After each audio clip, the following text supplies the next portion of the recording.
Okay. So we're gonna get going in about 5 minutes.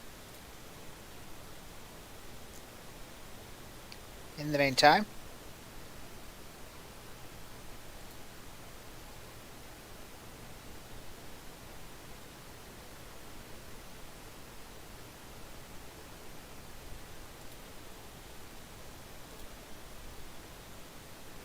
oh, there we go. These are our current submissions.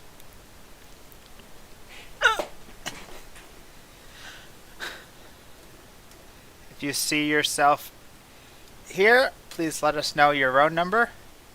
And we'll get to you guys. Otherwise, we're just gonna go in order.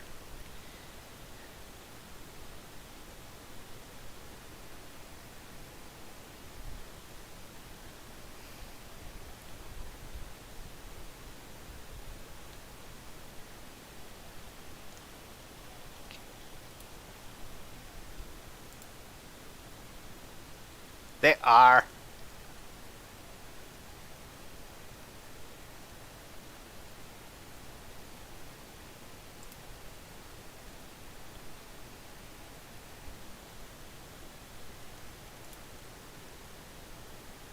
Okay, so these.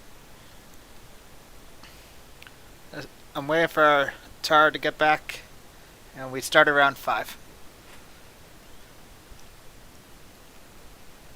Well, for 5 for me. Uh,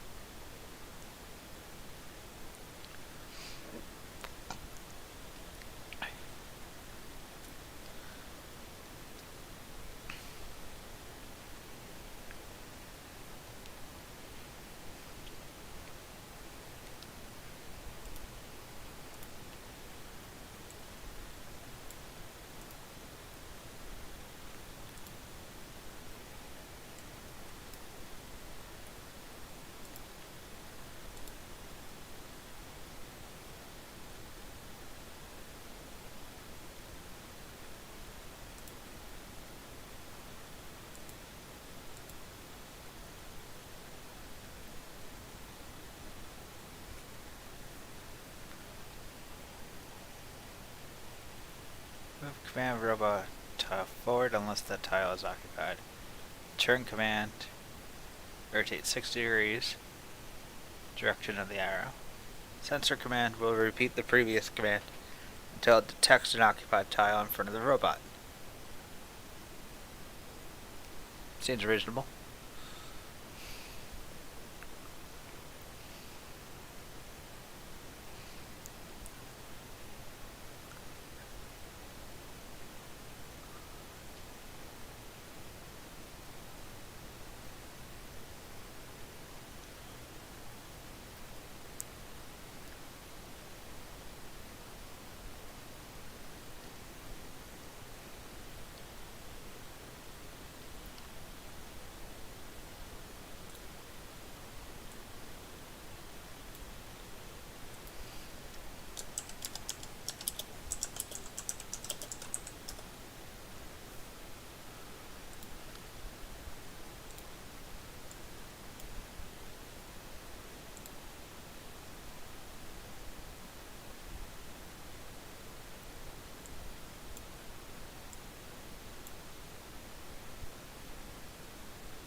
Hello.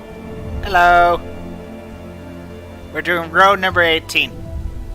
Sweet. Hello, friends. Hey, Jamie. Hey.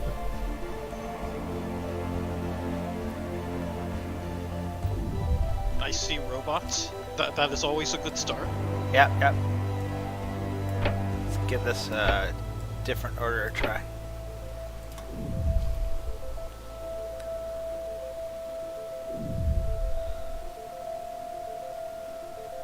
Oh, it's a programming game. Cool.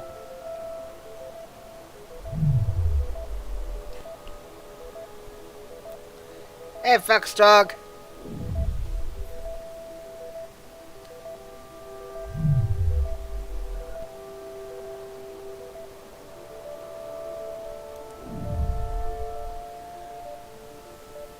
I guess I should introduce myself if I'm just joining in randomly. Yeah. Hello and welcome to the Tech Valley Game Space live stream. I'm sure Chris has already done the introductions. But you might be asking, who the heck is this guy named Taro who's just talking randomly over Chris's important gameplay? Well, I am Taro Mia. You will find me on Ludum Dare as Omiya Games. And I'm one of the ones I used to organize the TVGS real world Ludum Dare meetings, and part of our tradition for having real world meetings and conducting Ludum Dare includes live streaming. So we wanted to continue that, and so here I am. However, I will say this time around, it was Jamie that did the organizing for TVGS's Discord event. Hey, everybody. Thank you very much. I'm Jamie. I'm joining in as well. I'm excited to see what folks have created. Yeah. Are there supposed to be any... So I'm watching from Discord. Are there supposed to be any audio? Are you not picking up the audio? I have. No. No. Okay. I mean, I can turn on the Twitch stream. Oh. Yeah, it doesn't always carry through Discord.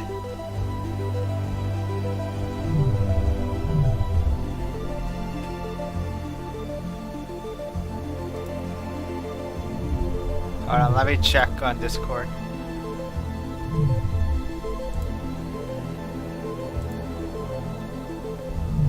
Stream quality. Yeah, I don't know how to tell it to pick up my game audio. Okay.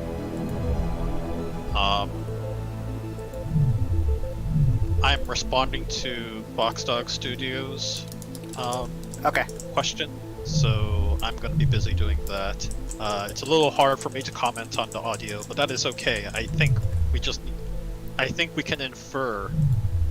I mean, Jamie and I are professional enough that we can infer any sort of mechanical stuff going on. I just had a quick listen on the stream audio. Yeah, it's a nice backing track. It's definitely appropriate. Seems to fit with the pace and the setting. Okay.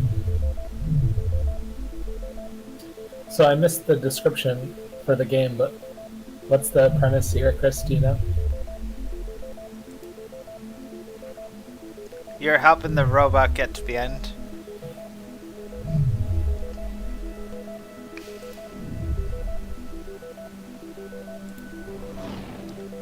That is the hardest level. I think I'm back to the beginning. Yep. Okay, so here's the description.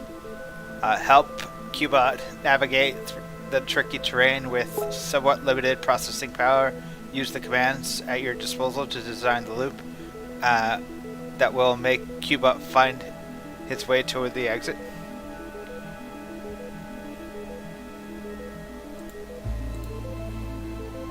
Nice. Okay. We have no one currently on the queue, so I can add, so we can do 21 next. Sounds good. Do we want to see me play more of this, or do we got... You play it to your satisfaction. Okay. I'm liking it so far. I like programming Yeah. games. The UI is fairly well.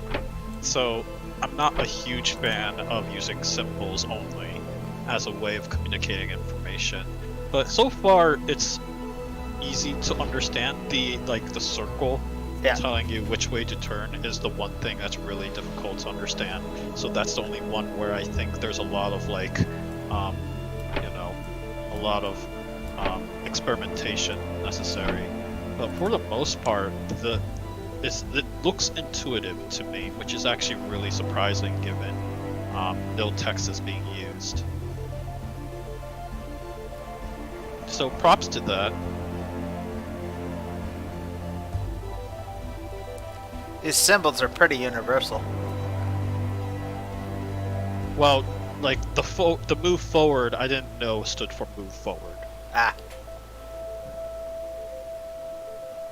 And I'm also used to the circle arrow to stand for restart, or redo, or undo for that matter. Yeah. So yeah.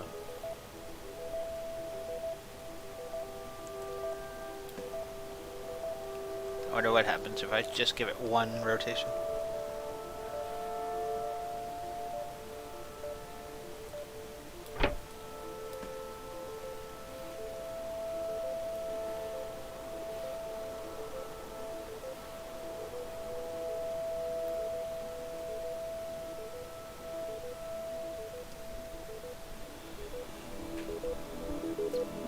One of the commenters, one of the programmers is responding in the comments.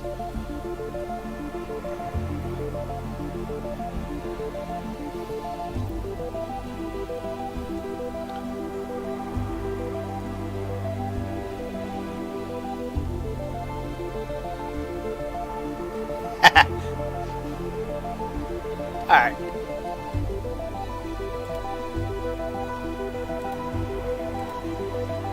So, for those of you who missed the start, it's called Among Stars and Robots by Bet and Joel. Hopefully I pronounced those correctly. But while the music was kind of soothing, it's starting to loop like a DVD menu. I guess that fits the theme. Yeah. So any initial feedback you guys want to give? Or remaining feedback? You gave the initial feedback, sorry. Talk. I mean, to me, I definitely, I get Taro's comment about it being hard to choose symbols that are sort of universally understood. Yeah. But I think overall, it looks like a really clean presentation. I feel like it seems like they did a good job of sort of minimizing the amount of information that the player has to process. I think I think it's a pretty solid overall. But I definitely I get where you're coming from with the specific feedback on the icons for sure, Taro. I just saw that Bent was saying that they had to drop one of the command blocks for the robot because they couldn't design a symbol that conveyed the functionality clearly. Yeah, it's always a struggle, when you don't have time to figure that stuff out when you're under the Game Jam time crunch. Yeah. And didn't really want to add text because people hate reading in Game Jam games. Yeah, tell me about it, Bent. I've I've done a couple more visual novel style games for Ludum Dare in the past year or two, and I find it's not necessarily a good fit for what people are expecting. Well, people seem to read instructions in my games. You're a master of brevity. Yes. Alright. I do generally agree with the philosophy that you should have less text in your game. So that I agree with fundamentally. However, general UI practice that I seem to remember the most is that as much as iconography is a very important and useful tool, its main purpose is to get the person to recognize where a specific functionality, where that functionality is. However, text is what usually informs the user what that functionality does. Yeah. Right?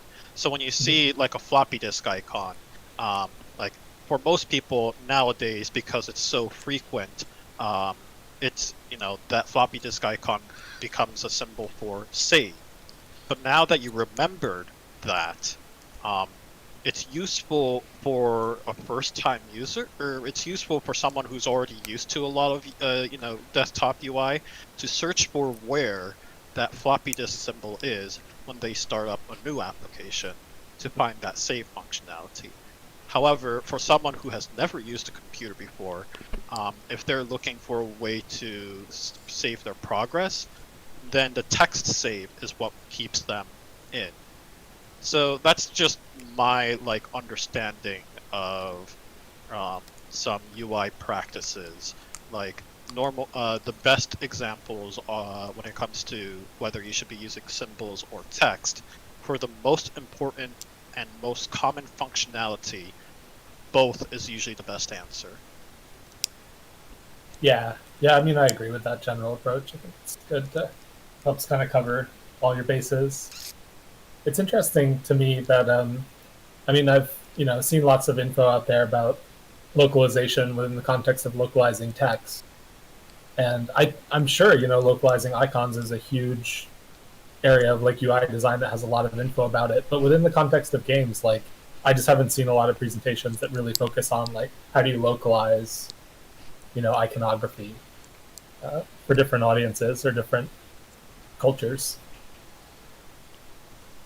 But if anybody knows, any good info on that kind of stuff, then should definitely share it with us. Yep.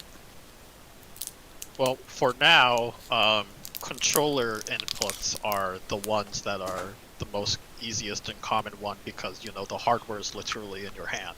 So that's the only one I know of where it's consistent.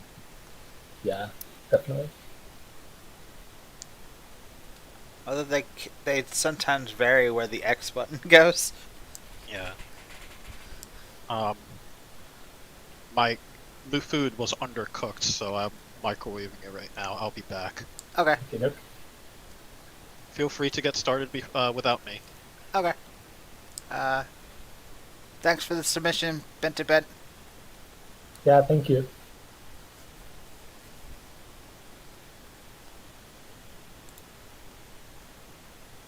Alright, so now we're gonna play Caterpillar Cowboy by Fox Duke Studios. My credit's gone out, so you need to ranch them back up. Use WASD on the keyboard to move, and trap each animal in a loop formed from your own body. Create loops by touching your head to any of your segments. Everything stuck inside will be immediately ranched up, causing you to grow. The bigger you get, the bigger your ranch. So start small and work your way up. Now get going. Okay. Oh my god, I love that voice acting. Yeah.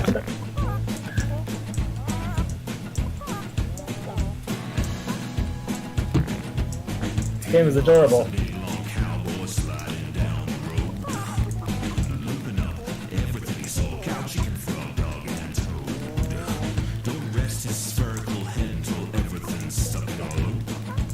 Looks like nothing's been looped for a little while. Come back here, you chicken. This music is incredible.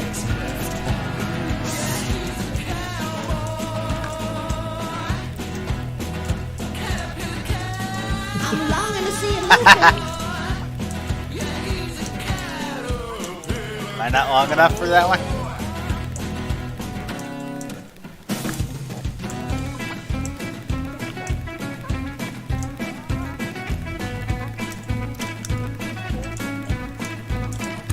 Loop round the peg holding up the fence.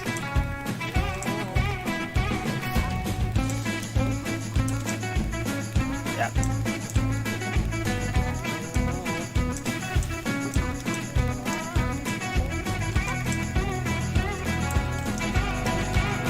Let's see if I can find. Looks like nothing's been looped for a little while. Yeah.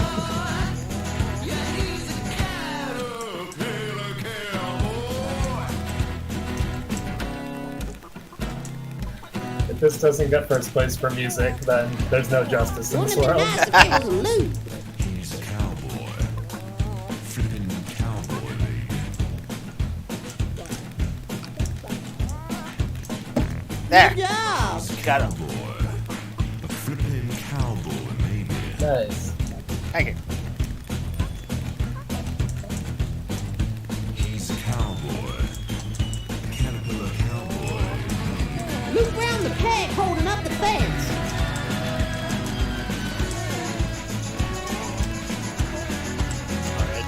I just listened to the audio. Right. We were commenting on how good the music is.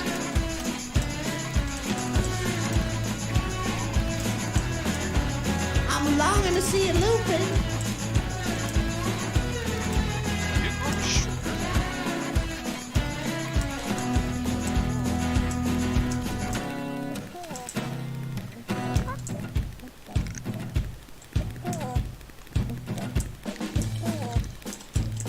Wouldn't it be nice if there was a loop? I'm almost compelled to ask. Maybe you should tap F1 if you're using Chrome. I mean F11. F11, yes. Now we have the full experience. Wow.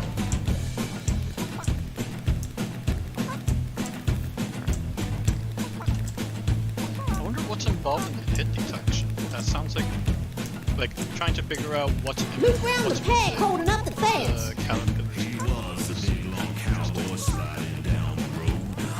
Oh, looks like you're dealing with He saw couch the ASD. Interesting. Don't rest his spherical head till everything's stuck. Sounds like something where control Grabs the cattle by the feet, surrounds them by. I'm longing to see it looping. He's the best, gosh darn cowboy. Take a penny if you need proof. Not a single Oh, you did it. object's left. Is that everyone? Yeah, it looks like it. Can you loop the rope? I'm longing to see it looping.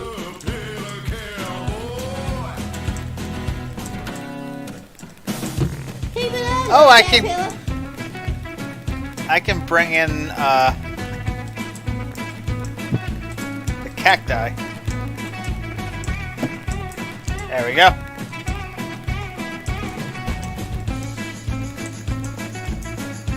There's nothing in the rule. There's nothing in the rules that say I can't use my own body. Loop round the peg holding up the fence.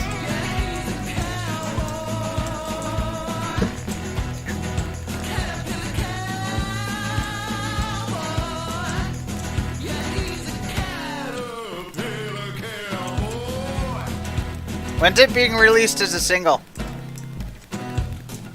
You looping them. He's a cowboy. There we go. Flippin' cowboy, baby.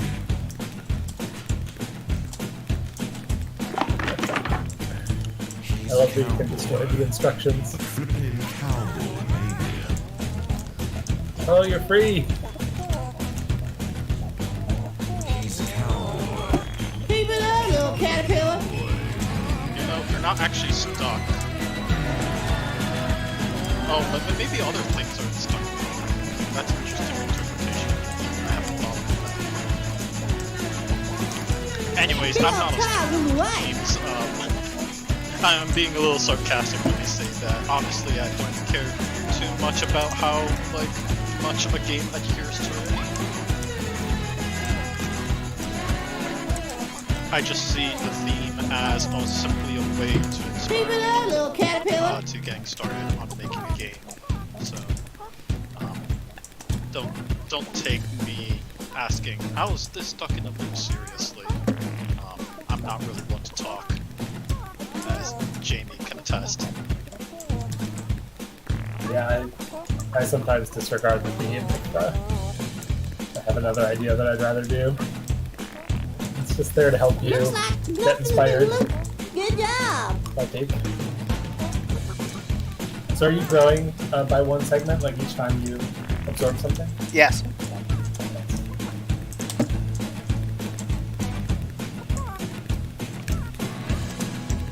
In the meantime, you're playing this, I'm going to some reminder to the chat that they should send us some reminders.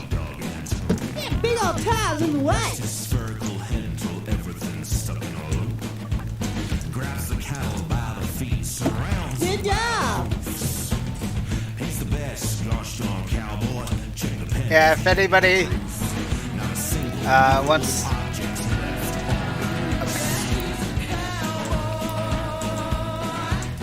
I'm longing to see you looping.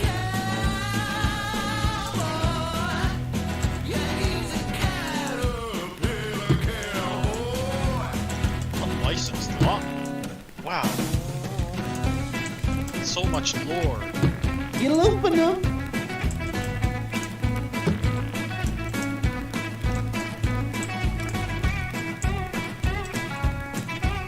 Oh, that Sheriff Dimble.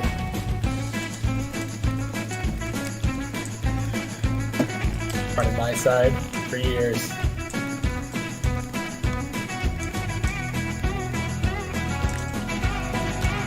Good job. Random question. I'm going through the spreadsheet right now. What was the last game that you played? I did 18 first, and then this is 21. 18, which is Among the Stars and Robots, right? Yep. He's a cowboy. Flippin' cowboy, baby. Good job. He's a cowboy. Oh yeah, thanks for reminding me that Nobi Boy exists. I haven't played that game. Is it still Really? Yeah, I don't know. It was fun though. I think it was underrated. right.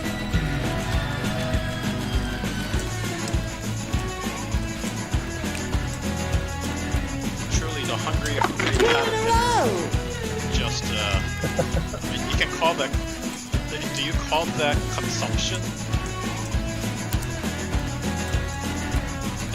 I mean, I haven't seen this caliper.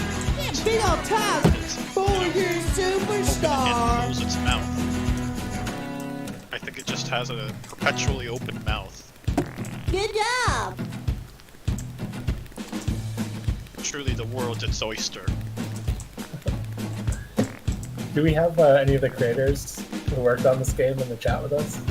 Yes, it should be Foxdog Studios. Yes. Nice. I'm curious, how you did the connecting up of the different body pieces, because I worked on a little snake game variant for a Good previous job. Ludum Dare, and I went through a bunch of variations like physics-based solutions and just like a queue of previous positions, and went through all these different iterations until I found something that I liked, and that was for a much simpler game. And this just seems really smooth. So yeah, I'm curious what your process was. Yeah. Don't rest his spherical head until everything's stuck in a loop. Grabs the Sure looks like there's a gap on the bridge. by the hooves. He's the best, gosh darn cowboy. Check the pen if you need proof. Not a single movable object's left. I guess we played breathlessly for 2 months. No match. I can make it. Is it using a triplane machine? I don't know what game engine it's using. Wouldn't it be nice if they was loose?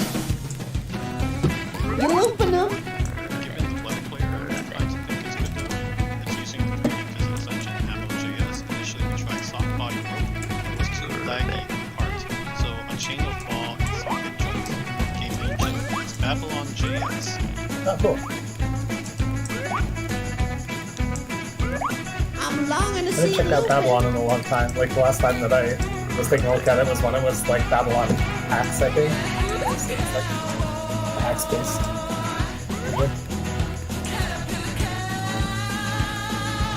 I love this art style. Like I really love the low poly cars.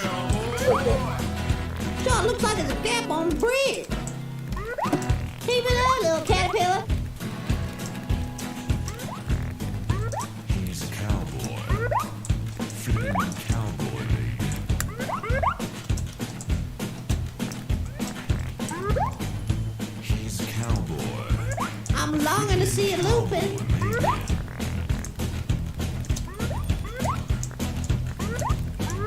He's a cowboy. A caterpillar cowboy. There we go. One comment says, I like to read this car.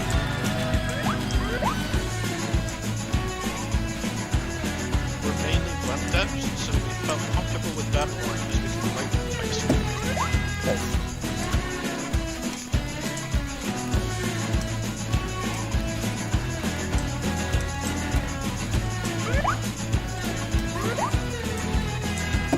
You looping them? What compelled you to put together this aesthetic? And when I talk about aesthetic, I'm talking about like the fact that, you know, it's a cowboy. I'm longing to see a Lupin. Oh, it's like lassoing, right? Like lassoing things on the range. Yeah, but You're there's a no cowboy cows. finished. You're ranched up Sheriff Dimble. But if you want to be cowboy complete, you gotta ranch up every last object.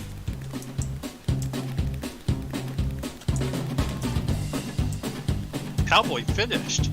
Press and hold the space bar to plug. I'm longing to see a Lupin.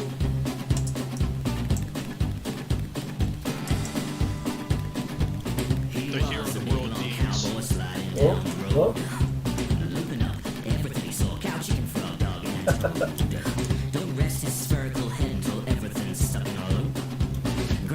I'm longing to see a Lupin. I think I'm flipping. Oh, uh-oh. Yeah, I'm stuck in the bridge.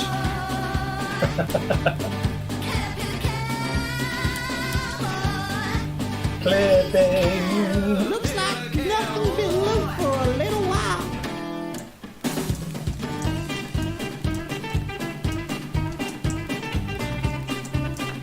Oh, cool. So you detected that? Or was that a manual restart? Wouldn't it be nice if there was a loop?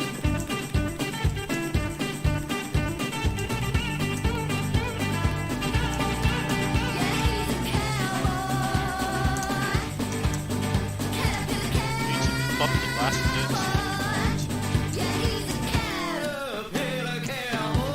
Wouldn't it be nice if there was a loop?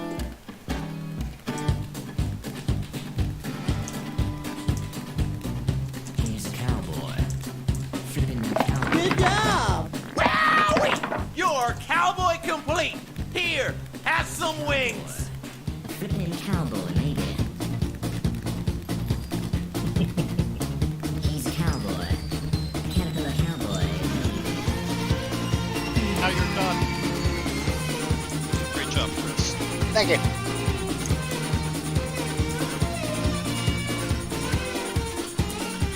Oh, what does that say? That's a very unique credit type. Appreciate this. Aid with baby Babylon.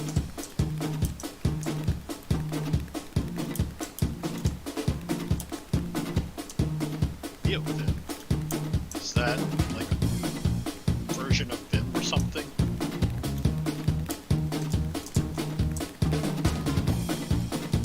Game by Foxdrop Studios.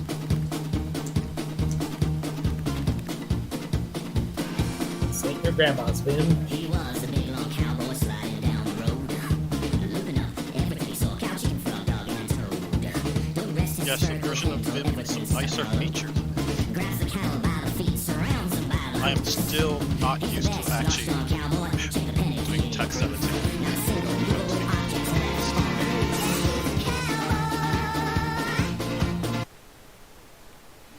Okay, cool. Whew, that was a ride. Yeah. I feel like we've been through a lot together. Following you guys on Twitter. Alright.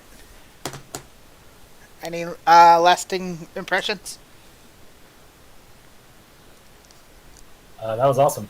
Yes. I thought it was great.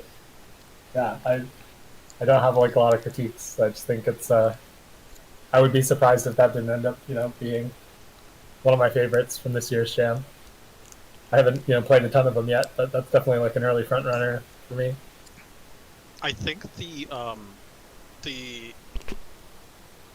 controls makes me concerned about the looping mechanic.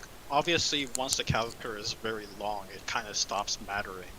But early on, it looked like the WASD controls, Chris was really struggling to lasso anything under that condition. So that was my biggest concern, like the specific keyboard control scheme. And I know that's just like a hardware limitation you're dealing with, but the keyboard control scheme does not seem conducive to the lasso mechanic. Maybe it's just me. I thought it looked a little repetitive. Some extra, level hazards could have been used to be adding a little more variety to things. Right now you have, creatures that move, that adds variety to, the lasso mechanic. But it would be nice if, for example, there was like propellers or things that kind of push you around to, and so timing becomes a thing that you need to take into account. Verticality might be really interesting. Yeah. Yeah, I don't know how you felt, Chris, playing it, but I got a little bit of that sense as well, that it felt like, obviously it's a jam game, so I don't expect a lot of this, but if you were to expand on it, a little more ways to add some more variation. I didn't see if there was any kind of mechanic around, like if you loop multiple things at the same time, that there would be some kind of like bonus or different thing that happened there, but that could be a cool way to be able to mix it up once you start to get longer, that suddenly like you have these other options for like looping different things together, and somehow that that produces a different result. Yeah, obviously that's like a bigger scope than a jam game would probably be able to incorporate, but I think you have a good solid foundation if you can just add some more things to mix up the gameplay a little. But how did you feel, Chris, when you were playing it? I thought it was fun, and everything was fluid, and aside from when I got caught in the end, but that was probably just me asking for something it wasn't prepared for. Yeah. I was going to comment that the presentation is absolutely excellent. A lot of this game is carried by the presentation, and it's gone a really long way in making it an enjoyable experience. So, kudos to that. I'm just always nitpicky, so don't take what I say with don't take what I say with, oh, I hate this game, or trashing like that. Yeah. It definitely looks like something I would play pretty quickly. It just feels also like a game that if I was the one making it, this would be close to complete, because there's not a lot that I see that I can expand on it. But I'm just one lowly game designer. That's probably less creative than Fox Studios here, so don't take what I say as gospel. Is there any multiplayer potential? Yeah, I think so. Yeah. I could definitely see this. Yeah. I could see it as co-op, I could see cooperative, I could see competitive. Yeah, with players controlling each of the ends. Yeah. Yeah, that'd be a funny way to do it.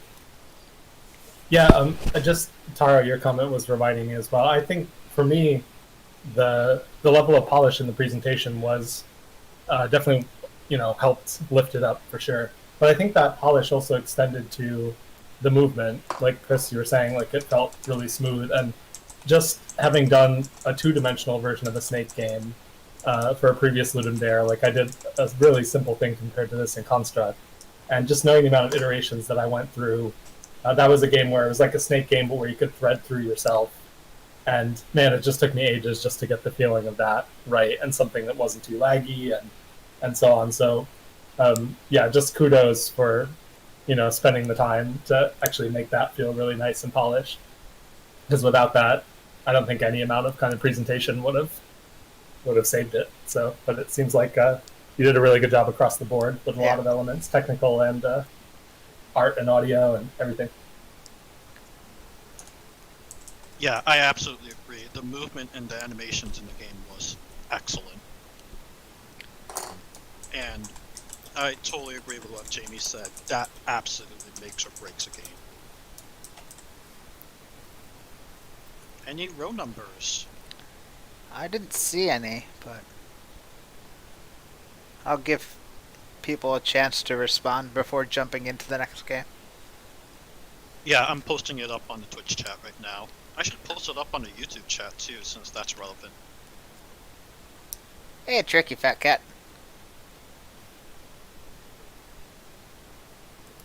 You submitted 25.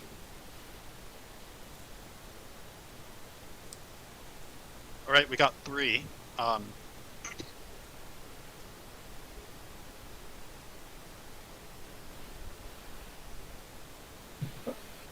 One from Tricky Fat Cat, one from Alpaca Numeros, and one from Riri. Alright, so which one's... Row 24, I'm with Alpaca. We're 2 on 24. And one of them's 25. Tricky Fat Cat was 25. So that would put Alpaca first, right? Because we go from, since they're both here, we then prioritize on submission order. Yeah.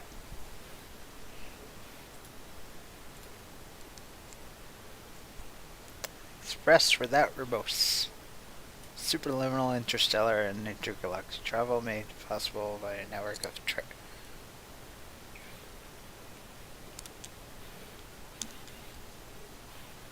made in Phaser 3.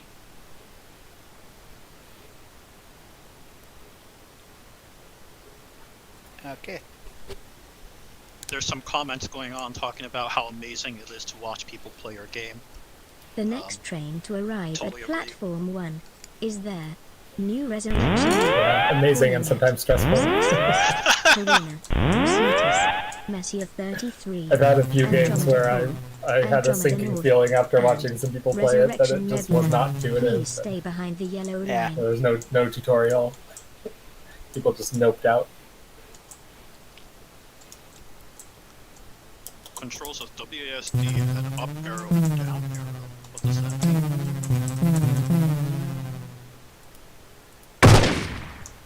I died. Oh noes! Well, you got particle effects in them. That's useful. Oh, we need to read?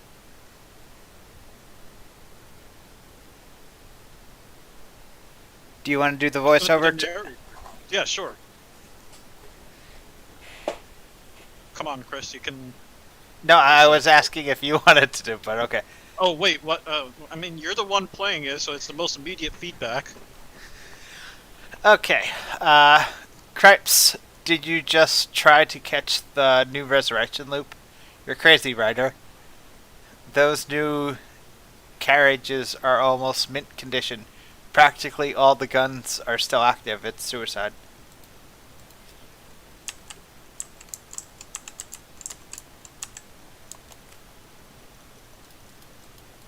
Oh, there we go.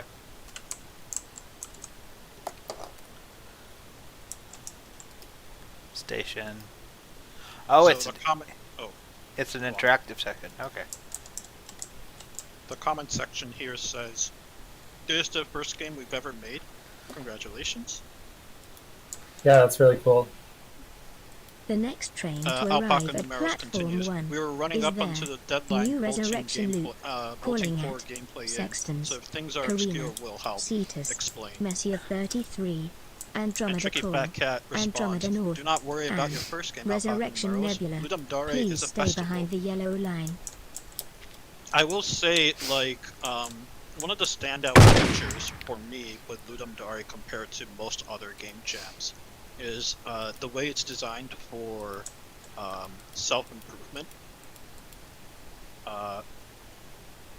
To me, like, that's the core reason why I like to attend a Ludum Dare, to figure out where I can improve on my game-making abilities, and learning from others, like, what they did well, what they didn't do well, and trying to take bits and pieces that works in my style of game making. So I think you're in the right spot. Congratulations. It's extraordinarily difficult to get a first creative project going, but it does get a lot easier as you go along. Yeah, definitely keep at it. It's really cool that you managed to get something submitted at all. That's a big accomplishment in and of itself. Yeah, it is intense.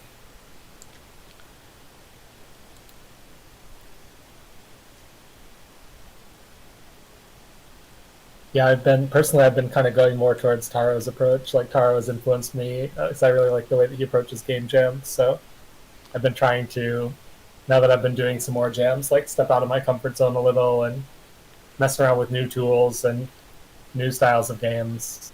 And so, you know, I've been ending up sometimes with something that feels less complete, but I feel better at the end because I feel like I learned more.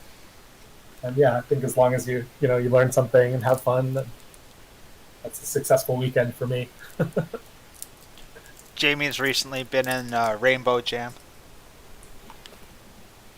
Oh yeah, that was super fun. Definitely check out Rainbow Jam if any of you have not done that before. It was a really welcoming community, and there's some really great games this year.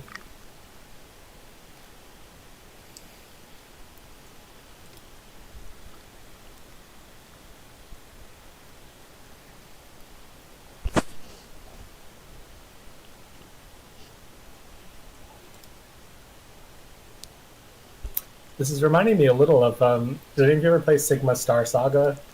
I You know that haven't. game? It was a mix of like a shmup and a role-playing game together. It's like, I don't know, I like that mix, you know, of like two genres that don't commonly go together. Yeah. It's really interesting because, like, you know, you have these conversations to contextualize the shmup. Because for all intents and purposes, a lot of shmups are very abstract.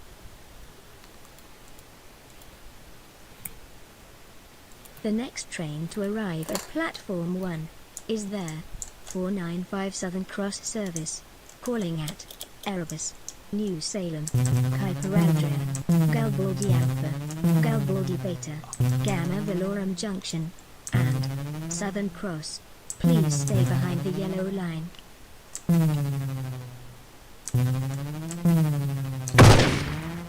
Stop dying!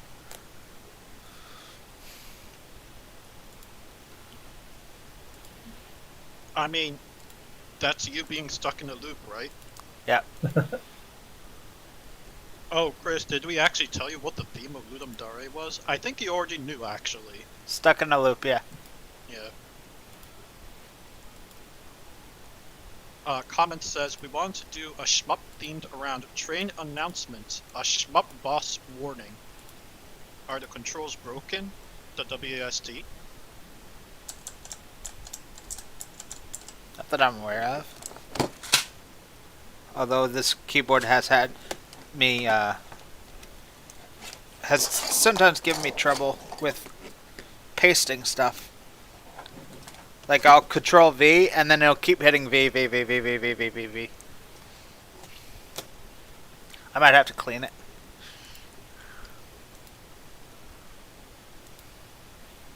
Sorry, guys, I need to dip out for just a few minutes, but I'll be back. Okay. If The if next train to if you were arrive more at clever, I platform would've 1 said, is there. that's a really New great way resurrection of loop. advertising Calling Terra at Kavanaugh game. Sextons, Karina, Cetus, Messiah 33, Andromeda Core, Andromeda North, and Resurrection Nebula. Please stay behind the yellow line. Alright, the comment says, you need to grab junk in the shmup section to sell an upgrade here until you can catch a new resurrection loop train. We had, and then the other developer says, we had issues with the controls in the shmup section at one point. So this I guess implies Ruri is The the next programmer. train to arrive at platform Okay, they 1 work. is there. Yay, we New did it. resurrection loop. Good job, Calling Chris. at Thank you. Sextons, Karina, Cetus, Messiah 33, Andromeda Core, Oh. Andromeda North, Probably in response and to me Resurrection mentioning Nebula. they're probably a Please programmer. stay behind the yellow line. I don't know how to code at all. Yes, confirmed.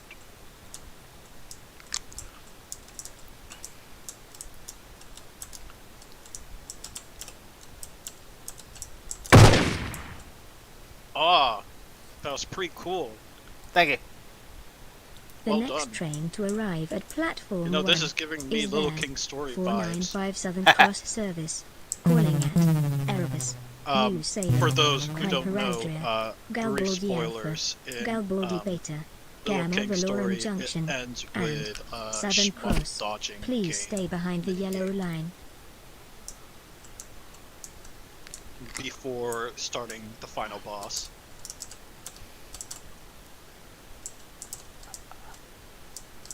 Right. The goal is to grab the junk so I can sell it, so I can buy things to improve my ability to grab junk.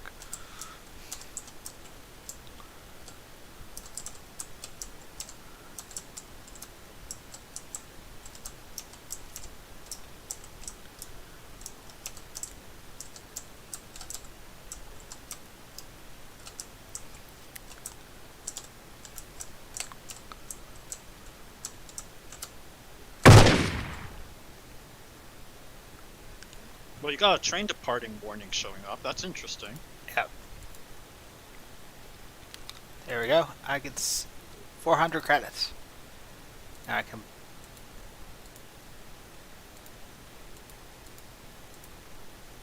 Here. The prices would be nice. Like, I'm thinking the engines were 200, the thrusters were 100. Just to give feedback.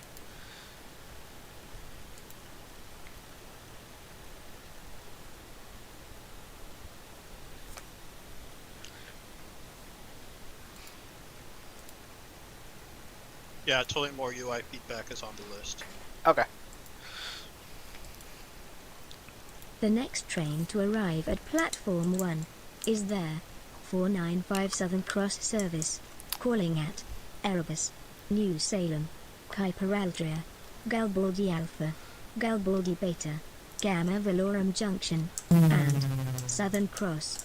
Please stay behind the yellow line.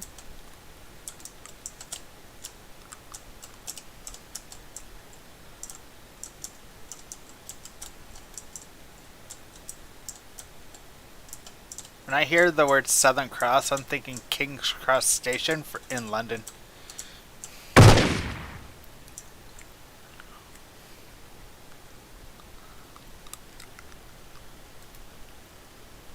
The next train to arrive at platform 1 is there. Gee, now that I think of it, what time is 4957 it in cross London? service.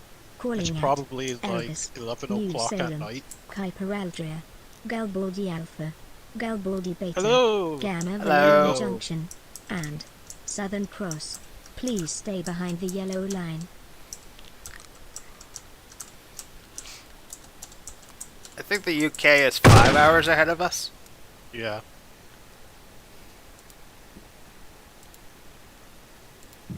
So, of course, if you've seen our Ludum Dare posts, we live in the east coast of the US. Well, I mean, we're the Tech Valley Game Space, so if you go to our website, You'll find that we're located in Troy, New York, so there you have it. To answer Hugo, I'm doing pretty okay. We are playing some Ludum Dare games right now. And how are you progressing so far? We went through a lot of dialogue, and you're trying to upgrade your ship significantly, it sounds like. Yep. The next train to arrive at Platform 1 is there. 495 Southern Cross Service. Calling at Erebus, New Salem, Hyperaldria, Garibaldi Alpha, Garibaldi Beta, Gamma Velorum Junction, and Southern Cross. Please stay behind the yellow line.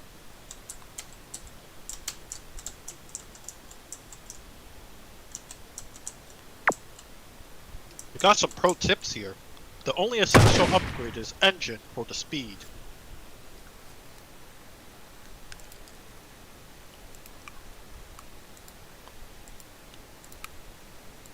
Okay.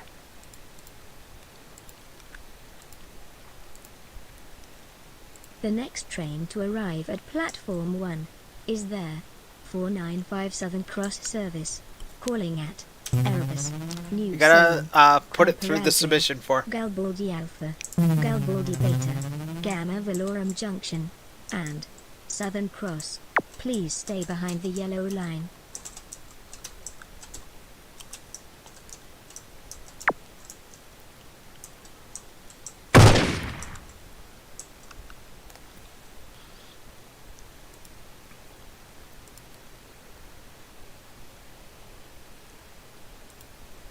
Yeah, I just posted the link to the submission form.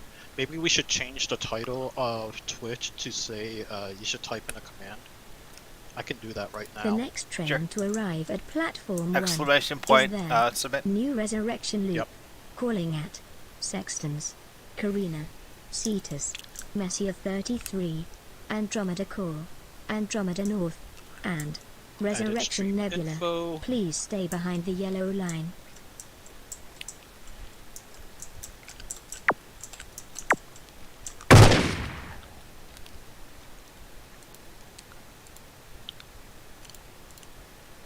The next train to arrive at Platform 1 is there. 495 Southern Cross Service. Calling at Erebus, New Salem, Hyperaldria, Garibaldi Alpha, Garibaldi Beta, Gamma Velorum Junction, and Southern Cross. Please stay behind the yellow line.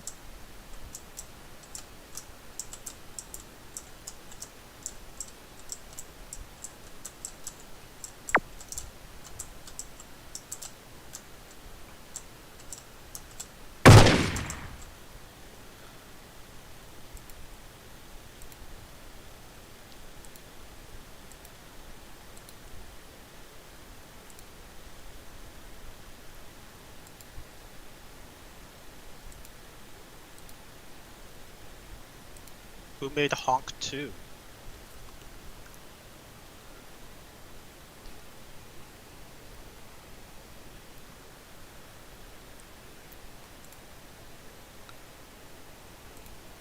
I know we originally listed HONK 2 as a next game that we would play. Yeah.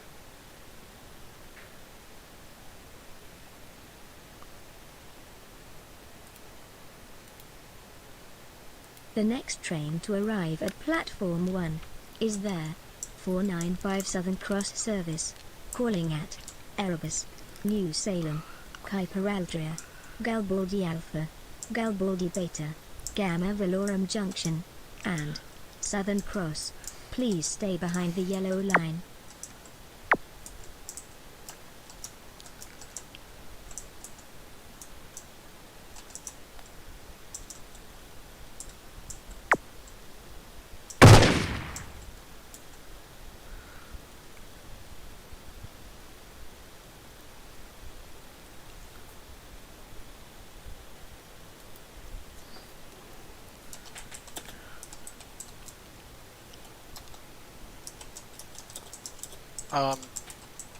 Yeah, so if it's not obvious, we did disable links except from moderators.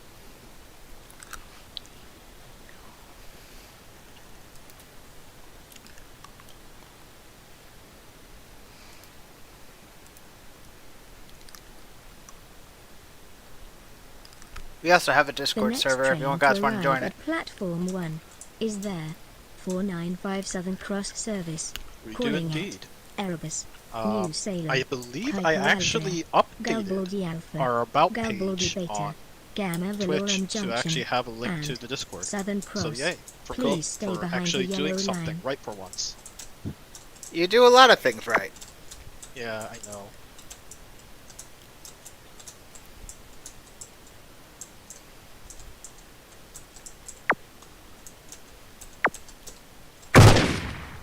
Oh, that shield. Nice.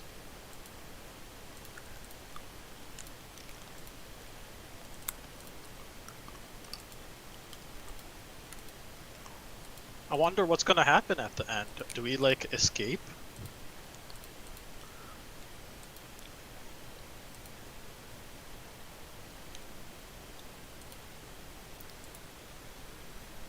The next train to arrive at platform 1 is there.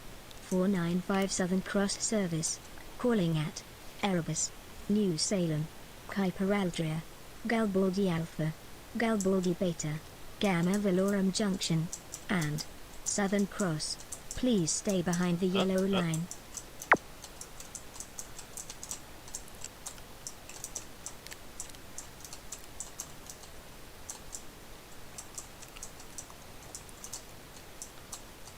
Feel like Masahiro Sakurai.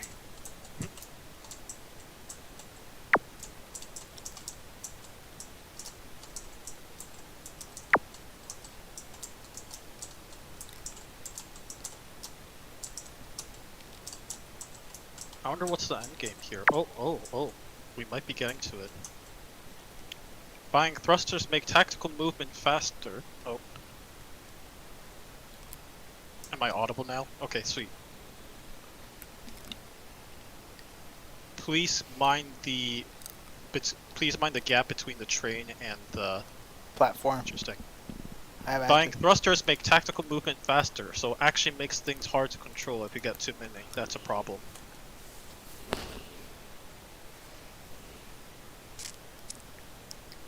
We should have capped it. Yeah, that's a good point. Live and learn. Live and learn! Living in the edge of tomorrow. That's probably not the lyrics, but whatever. No. But now I have City Escape stuck in my head again.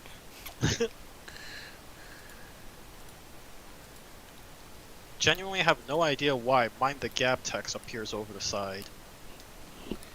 Alright, let's try The this one. next train to arrive at platform I tried to bug 1 fix it during is the there. development. New No avail. Resurrection Loop. Calling at Live and learn! Karina, Cetus, Messiah 33, Andromeda Core, Andromeda Oh my Nora, goodness. and Resurrection Nebula. Haha! Please stay behind the yellow line. Ah, dang it. And they home! Please mind the gap between the train and the platform. There we go. Congratulations! You have caught the new Resurrection Loop service and escaped the galaxy. Thank you for playing. Express without remorse. Nice. Alpacalypse, Ruri, sound effects by JBum, and a bunch of the text are small on Discord. I'm a- Speech generated alien text from Puello Magi Madoka Magica. I think that's an anime. Yeah, that is an anime, isn't it? Built in Phaser 3. Interesting. Weird. Alright. Sweet. Yeah, definitely. Any comments in regards to thoughts?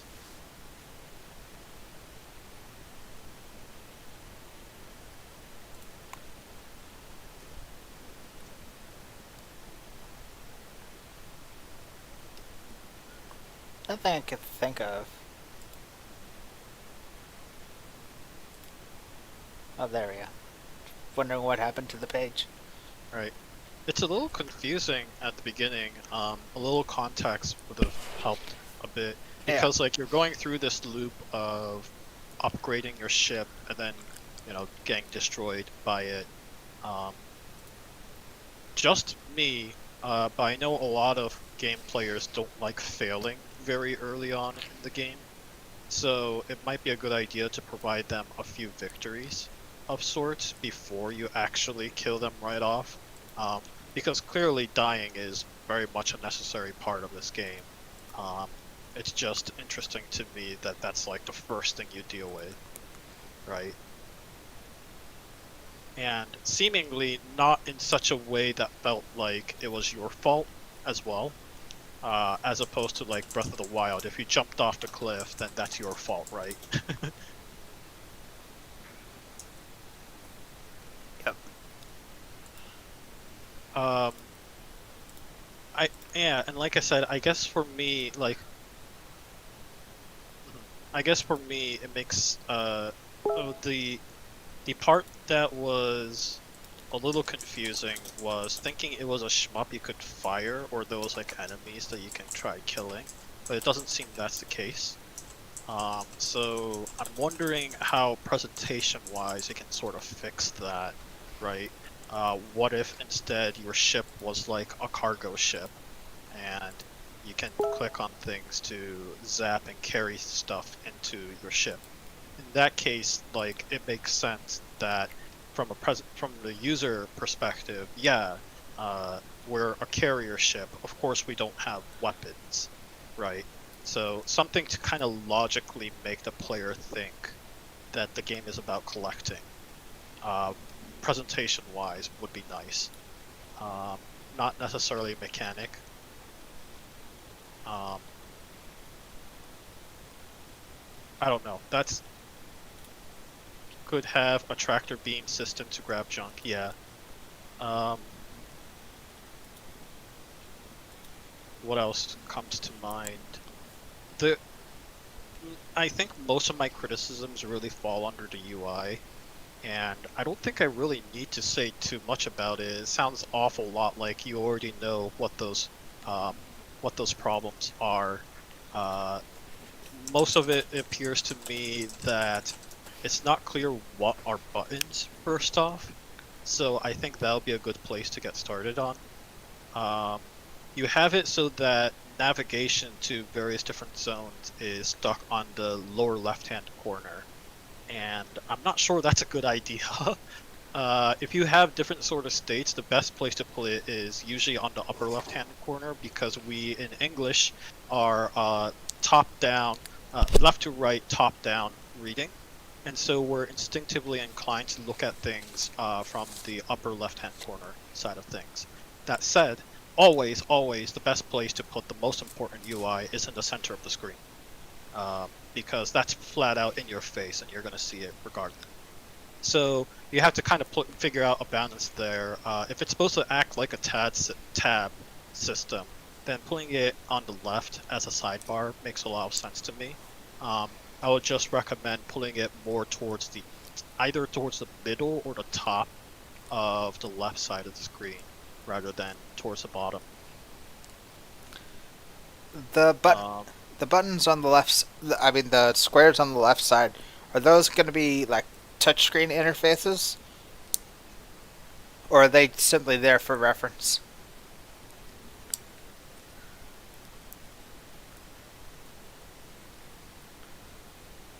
I guess I'll wait until the dev reference. Okay.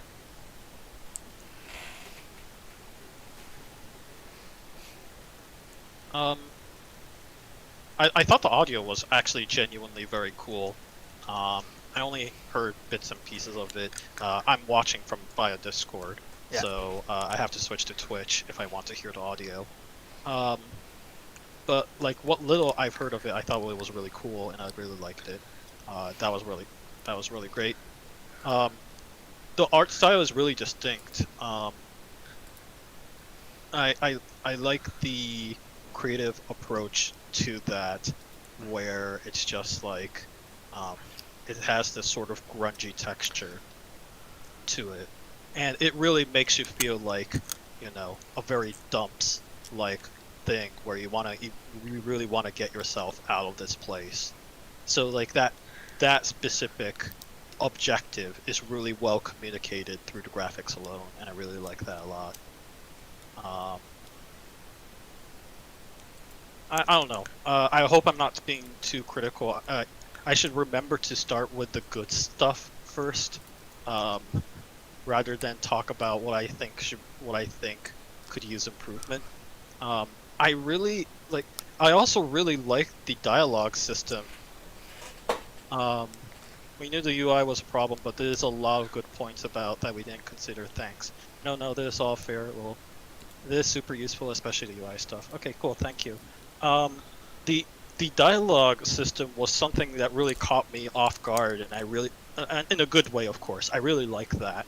I mentioned earlier throughout the gameplay that it helps contextualize things, because again, the biggest problem I feel with a lot of shmups, including my own, so I'm being critical of my own game here, is that it feels so incredibly abstract, and like you could write all of these stories in the manual, like Treasure often does, and I don't know, it just doesn't feel significant to me. But to have it like in between each death cycle, and then you get to listen to what people say about the current location. Unfortunately, the text was kind of too small for me to read. I should have full screened my screen when we were going through that, Chris. So that's my fault.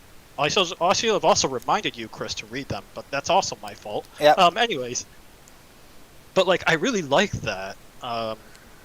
It's probably the same dialogue regardless of how many loops you go through. But I don't know.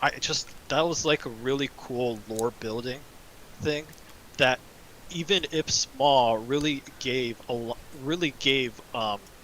lot more insight and a lot more immersion in the game itself. So that's much appreciated. Oh, we had some ideas from mini quest lines in the dialogue, but we didn't have the time to add them. Makes perfect sense.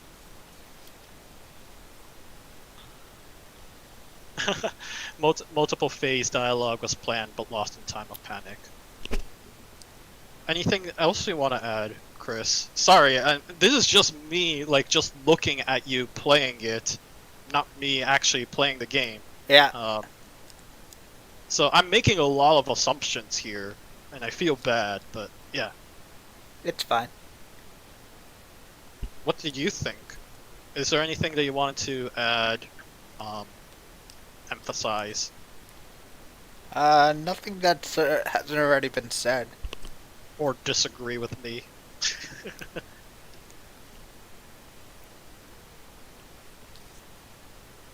Yeah. Sweet. Thank you very much, Alpaca Numeros and Ruri. Of course, I keep butchering the pronunciation of these usernames. But yeah, thanks very much for your submissions. That was actually genuinely interesting in a lot of ways. Alright. On to HONK 2. Yes. This was a game in another Ludum Dare that it was Andrew at the time who played it, I think. What, the original HONK or this Yes, one? the original HONK. Okay. Oh yeah, I remember that. Hey, I'm back. Welcome back, Jamie. Thanks. Alright, so this time I'll remember to full screen. Oh, the whole screen icon is there, yeah, I think. I also hit F11 to full screen. Oh, it's the Titled Goose team! I totally forgot about that!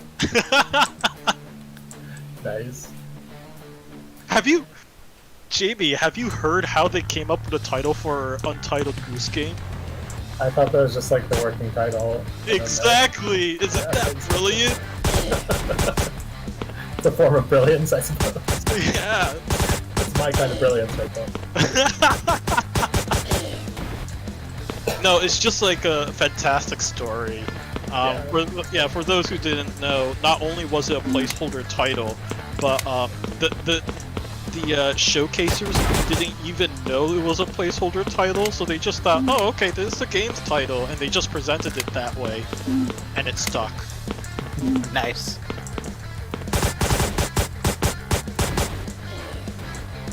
I mean, I don't know about you, but it's a fantastic title, in my opinion. Yeah. Gotta learn to straight, Chris.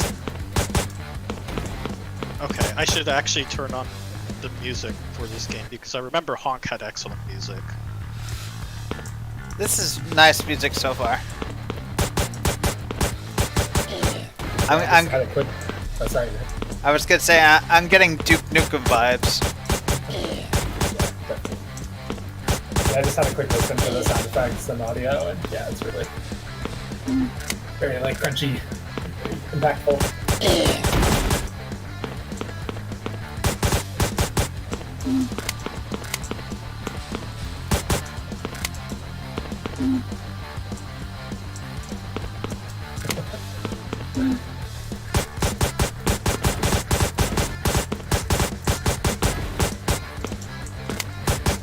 Yeah.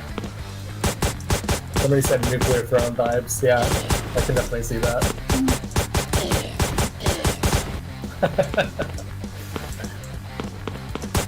Yeah, somebody was asking where the loop theme comes in. It seems like it probably doesn't, but who needs loops? We don't need no loops.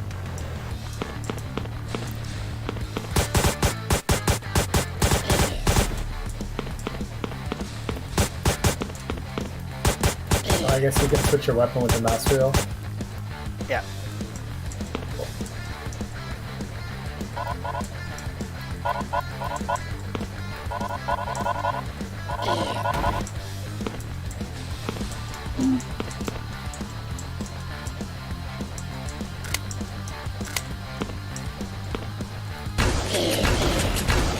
Has this team ever played or was really inspired by the Root Bear saga?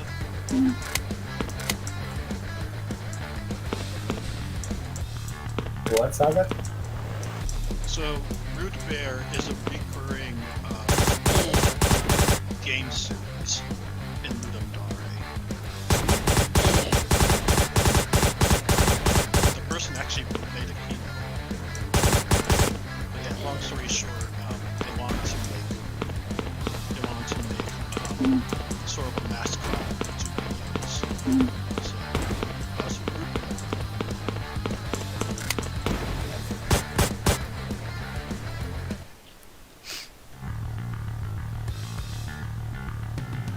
Ironically, Root Bear is featured in many game genres. Some incredibly optimistic, some incredibly optimistic in terms of some really grungy and hardcore like this that do sort of messed up. Yet others that are like existential. It's good. The full gamut. Somebody in the chat is saying that they think maybe the game audio is a little too loud. I don't know if there's a way to adjust that.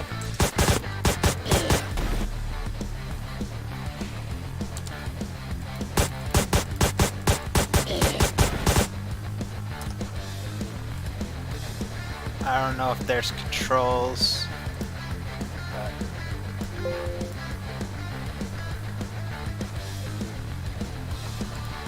You would have to do that through OBS. The problem with that is, oh no, but can't you do it through the volume manager, Windows volume manager? There's a way to make per app volume smaller. Maybe it's a sound manager, I don't know. I have to right click it.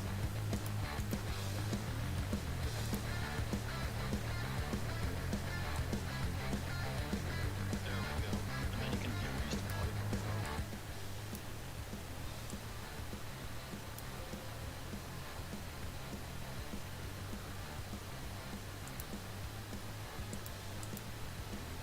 I love how the boost just explodes on death. And then in the first game, it was more epic. Interesting.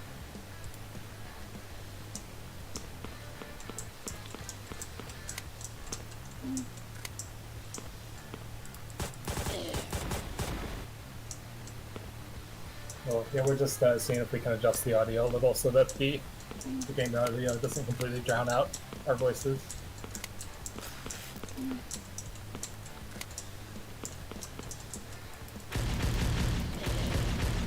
Let us know in the chat if that's better, if the mix is a little better for you.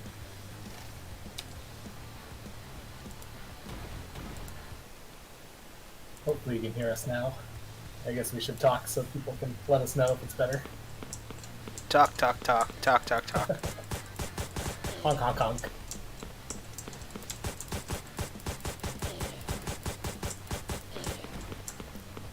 Cool. So they said it's better now. Awesome. Thanks, Tricky Fat Cat. Thanks for letting us know.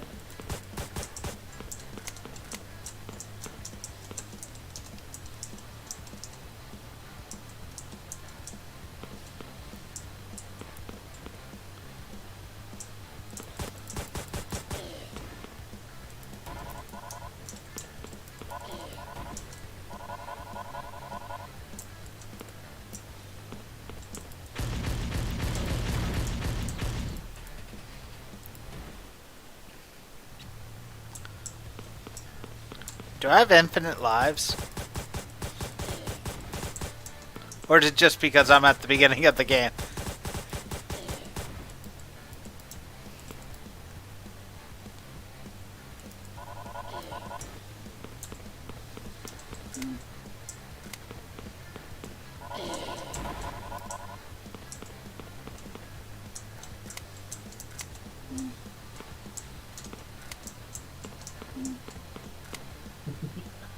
It's just restarted the level, the only loop with Tricky Fat Cat.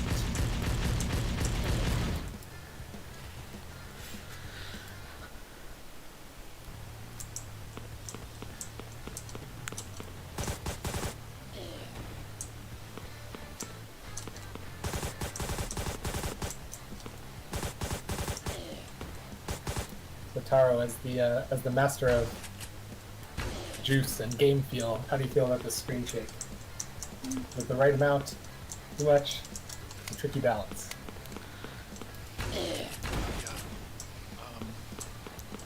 I was debating about that myself. I'm inclined to say a little too much. However, when I say too much, I mean the frequency is too much. It's not that bad. I mean, Chris, how do you feel? I assume you don't feel it's that bad, right? It's a little on the intense side for me. Yeah. So having the camera pulled back a little bit on each fire is fine. My concern is that because the camera is straying away from where the character is, it becomes disorienting because you have to refocus after each camera shake, re-find where the character went, where the duck went. Yeah. That's my biggest concern right now. It might make actually more sense if ever so slightly either only the duck shakes or the entire world shakes when the gun is fired. And I'm inclined to say making only the duck shake makes the most that makes more sense if you get hit. I don't know. There's just a lot of it, and the jitter makes it difficult to keep track of character, and so that's my current concern right now. I assume it just crashed, did it? Yeah, basically. Nah. And I was near the end where you have all the projectiles coming at you from the multiple enemies. It's starting to get overwhelming for me. So I like the game, but I'm gonna call quits on this one for now. Sounds good. Right, we should ask for room numbers. Am I on? Okay, cool. Sorry, I have this hardware mute button, so that's why I don't know when I'm on or not. Anyways, let's get started on row numbers. In the meantime, Jamie, do you have any feedback they wanted to provide? I don't think so. I mean, I liked the previous one. I can vaguely recall us playing that back in the day. So yeah, I think you got a good thing going. I look forward to playing, you know, the 17th installment. Got to keep it going. You got a fully fledged franchise on your hands. Yeah, the thing that stood out for me was the screen shake. I think I agree with sort of what Chris and Taro were saying. It seemed like just a little bit tipped past where it should be. And a lot of folks in the chat are mentioning as well. It's kind of like just making them a little bit motion sick. So I'm not, an expert in kind of juicing games and, that kind of like feel and feedback stuff.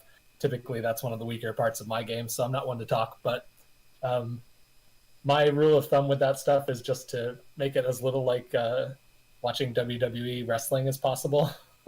And like, if you actually watch the way WWE does their camera stuff, like in modern day, it's horrendous, and they do a lot of like whipping the camera back and forth. It's, I think, meant to make things feel more impactful. Like it's a similar goal as when you add in like screen shake in your game typically, but it's just way overdone, and it's to the point where it just makes actually following what's going on like way more challenging. So this is my very uninformed opinion on this topic. Just do the opposite of what they're doing and go from there. And yeah, I think like at the moment you're not. I'm not suggesting that your level is as bad as what they're doing, but it's getting a little too close for my taste. But overall, yeah, I mean, I love a lot of the other presentation. I think is fantastic. So that should be hopefully an easy enough adjustment to make. And aside from that, like from what I heard of the audio, again, I have to kind of like just listen to audio temporarily on the stream, so I didn't get the full audio. But I thought all that stuff was like super impactful. Great job just with kind of the soundscape overall, and love the art. Just like I love the art for the previous one as well. So yeah, overall I think it's a really strong entry, just with some little adjustments to the screen shake. It'd be good to go.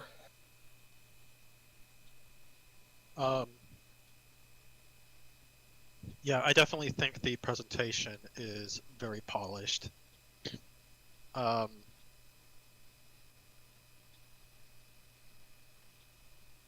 Trying to remember I mean, Chris, I know you've only got to play like a small part of the game. Was there any indicator of health? Oh yeah, it was on the bottom left-hand corner. What the heck am I talking about? I do think the screen shake was a little bit much myself. I was going to comment that a potential method to get around that problem, but it's a method I tend to avoid and I'll get into why. Instead of shaking the camera left and right or up and down, a potential way is rotating the camera, especially rotating it where the duck already is. Because in that case, if you're rotating, then the duck still remains in place. The reason why I tend to avoid using that is because rotation has the problem of displacing things that are farther at the edge of the screen to be larger. So there's a certain level of inconsistency to that. But the primary reason why is I usually save rotate camera for getting hit, and that's just a language that's just like a visual language that I arbitrarily chose. My primary reason is camera rotations keeps the player at a central location, so it keeps the focus always at the same place, and getting hit is a very vital information, right? So that's why I tend to reserve that for that specific purpose. Because I don't want it so that when the player gets hit by something, they're disoriented. But I also want them to feel like they have, there was an impact that they needed to pay attention to. Yeah. For those who are interested in, if you haven't done a lot with sort of like game feel stuff or juice, as people often call it, and you're interested, I'll just put in a quick plug for Taro's presentation, which is a really good one. Is it Juice It or Lose It is the name, right, Taro? No, it's Make It Juicy. Oh, I'm sorry. Juice It and Lose It is a fantastic YouTube. That's another good one. Not unaffiliated with Taro. But yeah, you can, I guess, take it away, Taro. But yeah, where can people find that if they want to check it out? Yeah, I'm looking for it right now. I'll get back to you in a few minutes. Cool. But I mean, so I think it's posted, I know it's posted on the Tech Valley Game Space YouTube channel, and probably might be posted elsewhere. But there's also, in addition to just kind of doing a presentation about it, Taro put together this interactive project where you can kind of play sort of layer by layer of like adding in more effects and more kind of juice feedback type stuff, where you can kind of see like step by step what each little bit adds. So it's a really cool look at the topic, and I learned a lot from it because it's still a topic that I'm trying to learn about myself. So. A lot of it is technique, just knowing what techniques exist, because implementation is actually fairly easy for the grand majority of them. After that, it's practice. Knowing and really breaking some of them to know where their limits are, and figuring out when is the best time to use it and when it is the best time to, hands off, let it be as it is kind of thing. Figuring out that balance is really difficult. I say really difficult, but that's only because making games is a difficult process anyways, so there's just not that many opportunities to practice it. But, the more games you make it, the more quickly you learn what works and what doesn't. Yeah, and a tricky fat cat. Just to be clear, like this isn't. We just thought this might be some useful info for like other folks as well. We're not trying to say that you need like a 101 lesson in game feel, because obviously you have some experience with it. And I can definitely relate to what you're saying about that being something where you kind of ran out of time with it, because I almost never, like, I always run out of time to do the polished things, and game feel is something that like I always wish I had more time for. So I think we can all relate, definitely. Yeah. There's only a few other parts that I thought could use a little more juice. For example, the bullets disappearing. Says the guy when, in my game, if the bullets just suddenly disappear and there's no rhyme or reason to it. If you had a little animation where maybe the bullets shrink or something, that would go a long way in conveying information to the player when, a bullet is about to disappear. It's just like, let me be clear though, all the things I'm talking about is nitpicks. I don't think they are as important as I'm making it sound. As mentioned earlier, I think the last game was really solid. It looks like this game is as well. I'll have to play it, obviously. I'll have to play it in such a way that I'll hopefully get farther than Chris to see more of it. There is a lot of overwhelming amount of visual information, I will say, though. Like, there's a lot of bullets in the game. And I don't know. I haven't figured out what the best way to solve that specific problem is, so that's not something I can really comment on improving.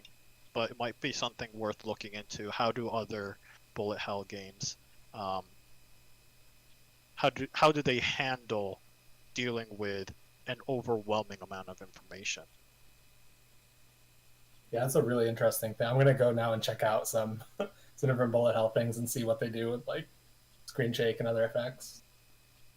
Oh, to Hugo, in regards to why is it yellow?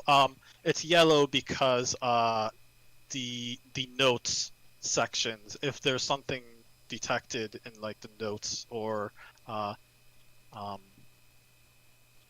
any content warnings. Basically, we tried. I highlighted to make sure that Chris actually reviews it.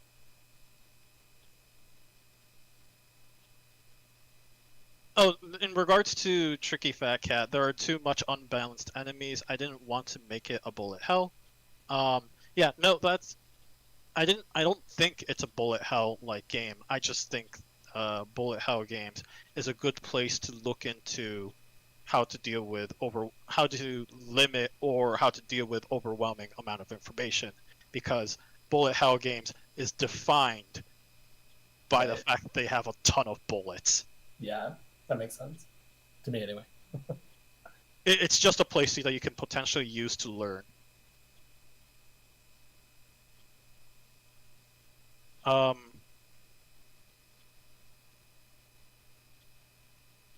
28 and 27.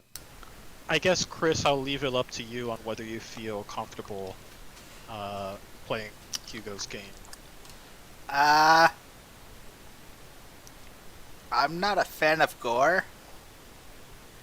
So would there be a problem with us saving it for your guys' weeks? That's fine with me. I haven't had a chance to look at it yet, so as long as it, doesn't violate our code of conduct in any way. But I'll take a look. So just so folks know, we'll be back playing more Ludum Dare games. Today we're playing until 7 p.m. Eastern time, so another half hour or so. And we'll be back next Saturday, starting at 5 p.m. Eastern, where I'm Jamie. I'll be playing. And then Tara will be playing the Saturday after that. So Yeah. if we don't get to your game this time around, then we will be back 2 more times, just so you know. But yeah, Chris, I can look into it for next week. Okay. Yeah, aesthetic-wise, I'm looking at just the screenshots, of course. Aesthetic-wise, there's nothing that implies to me that you should be fairly alarmed about. I haven't played the game, so I wouldn't know. Yeah, thanks, Jamie, for covering that.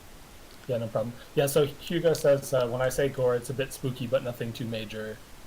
Don't worry, but yeah, it's still a horror game. So yeah, totally up to you, Chris, whatever you're comfortable with.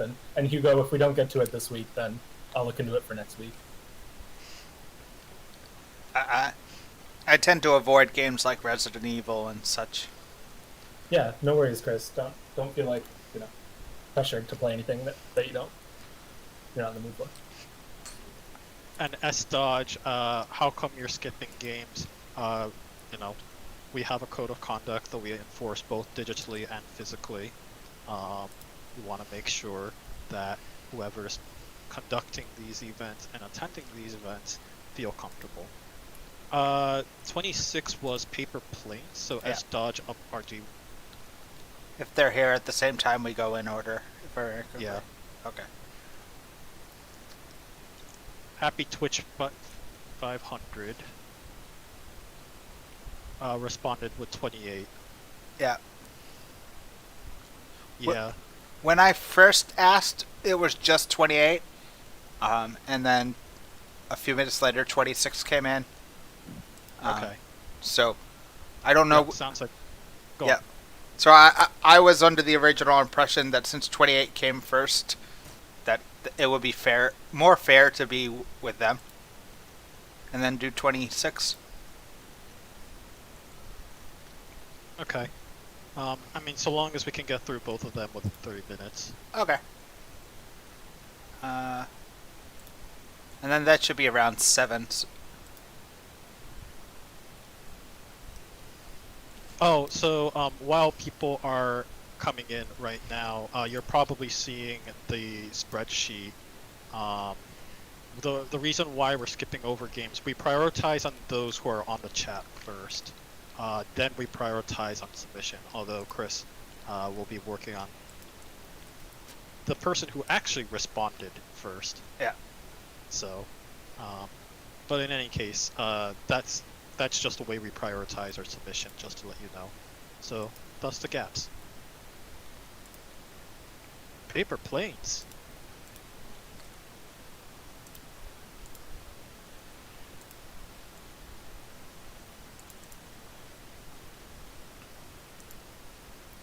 This looks super cute. Hang on. This file may contain something very bad. Yeah. Alright,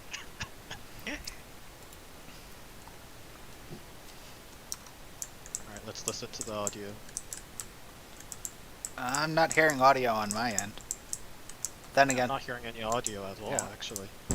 oh, there's audio.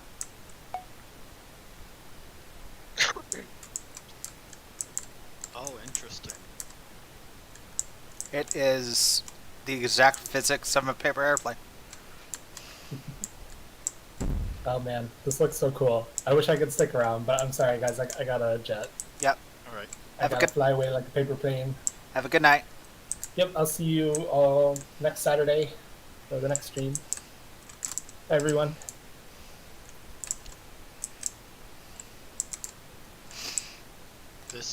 This game reminds me a lot of Molly Industrial's The Best Amendment.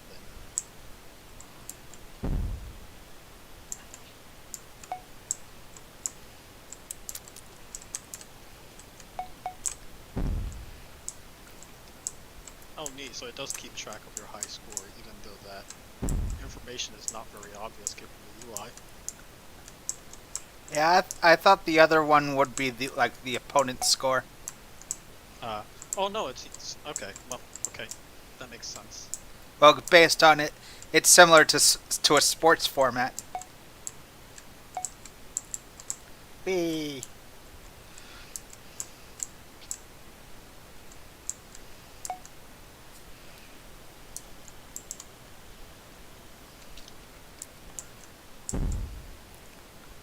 Ouch.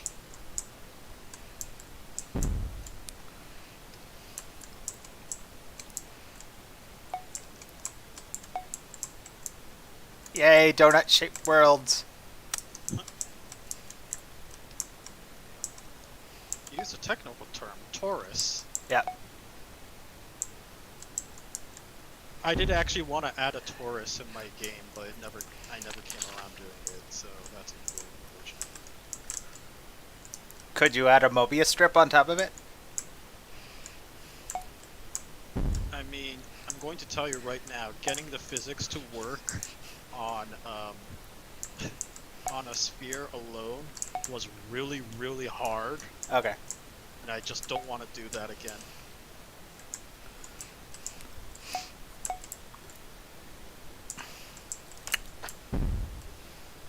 It is interesting that, like, you're planning ahead. This mechanic forces you to plan ahead.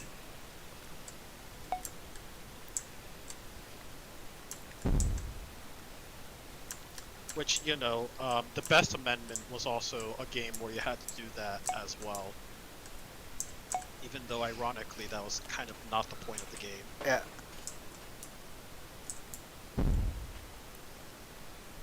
It requires some 2+1 dimension thinking.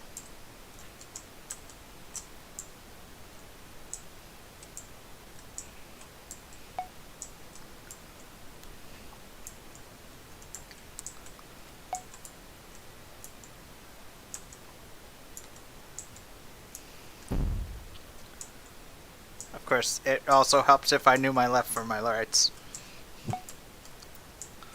Oh, so I take it it's just clockwise and counterclockwise? That's what the right and the left does? Yeah. Makes sense. I wouldn't even know how to make an audio for this game. Other than the crash and bit right there, yeah. I would borrow stuff from, say, Pilot Wings.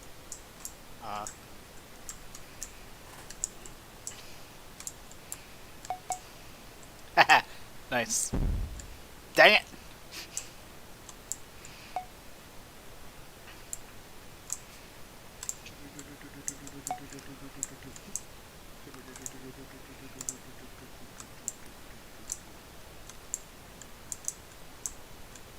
If you're asking, is that how you make your sound effects? More or less. Just randomize the pitch. Right.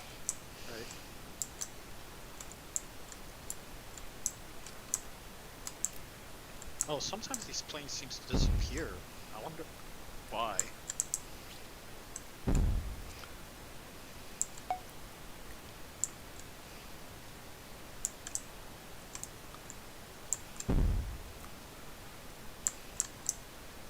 Yeah, what's the trigger for the plane to disappear outside of obviously when your plane does? Maybe it has a durability or health. One of them turned sideways. I mean,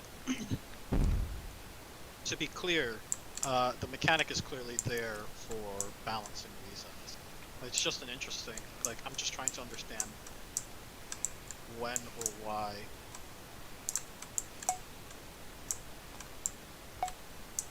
Could simply be pseudo randomly. It actually looks like the earlier planes have a shorter life. The planes last a certain amount of time before disappearing. Each new time a plane is made, the plane disappears after a longer amount of time. Yeah, that's the conclusion I was about to get into. It's like, it looks like they disappear after a short amount of time, but that lifetime increases on subsequent planes. That's an interesting mechanic and rule added in there. I assume it's added in for balancing reasons. The presentation's super duper polished, by the way. I really like this minimalistic aesthetic. Yep.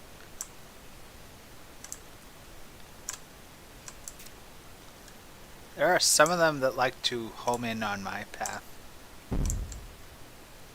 I don't know if it's because they're flying the exact same path or are they actually following me. It looks to me like they're just following your path, but I might be wrong. By the way, very clever of you to actually draw out the path. Not only is it aesthetically pleasing, but it clues the player in into figuring out that it's following your path. That's really, really clever.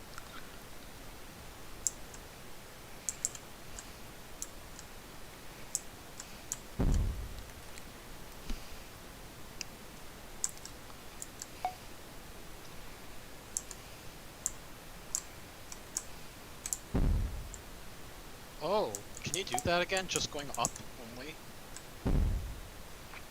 Sure. Okay, that's what's going on. When you loop, it seems to move towards that direction directly. That's interesting. The player makes a DSQ of his XY position and it copies over to the enemy and moves each point in order.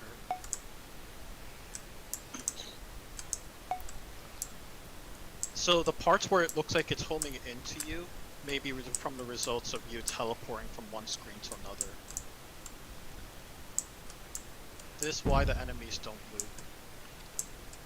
Oh no, it's fine. It seems to add the necessary amount of challenge to the game.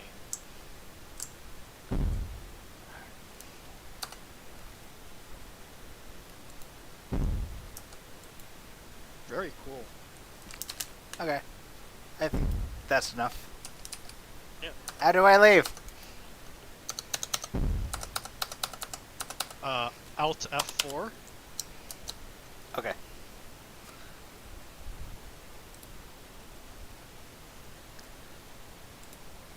I want to make sure we had enough time for the other one. Yep, definitely.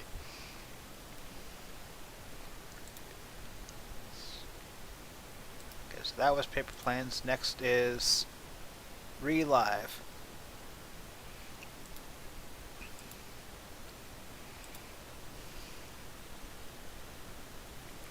Do you have any comments that you'd like to provide in regards to the game? No, I think it's... I'm liking their simplistic, minimalist approach. Yeah. I really like it too. It's very pure in its implementation. I haven't played it, so I'll have to find out what these controls are like. But for the most part, it looked reasonable. Yeah, it's just left and right arrow keys. If I were to add more polish to the game, I would recommend making the collectibles larger. because it looked like you auto move, right? So it's really easy to overshoot.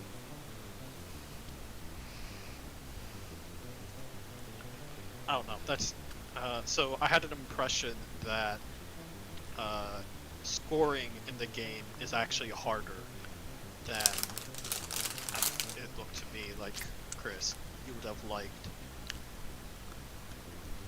Precisely because the simplicity of the controls makes it hard to steer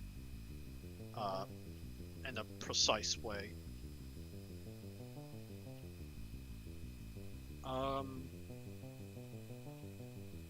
I kind of would have liked music, but if the point of the game was to play it on mobile, for example, then I could see why that was not in there in the first place, since, you know, most people play on mobile games, you know, in their train ride or whatever. Basically, the circumstance that they're playing the game makes it difficult to turn the audio on.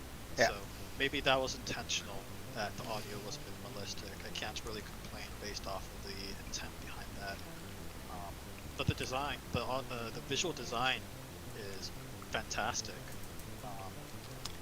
I almost don't want to add any more to it. Yeah. And to go back on the physics thing, it did pretty well at emulating a paper airplane's movement. There's no drop in altitude or anything like that, but it was good for what it was. I mean, it's just, you know, that's the classic magic circle thing, right? You don't concern your if the game is immersive enough, you don't concern yourself with how unrealistic it is. Yeah.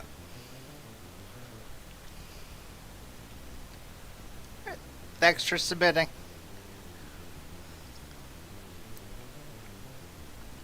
Yeah, depending on the length of this relive, unfortunately this may be our last game. Yeah. Like, we are streaming again next weekend. Again on Saturday, 5 o'clock Eastern. So, hope you all will be there. We'll be continuing based off of the submission list. So, if your game got overlooked this time around, feel free to come back and we'll get back to it next week. Cool.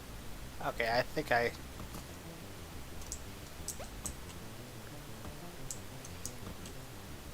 I'm liking this already.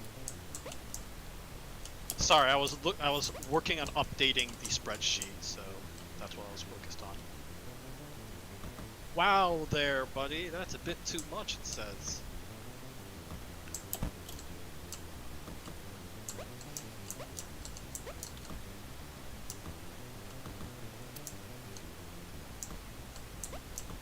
I love the lighting. Yeah, me too.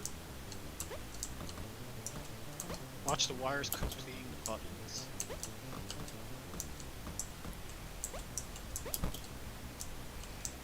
Okay, so then I leave behind how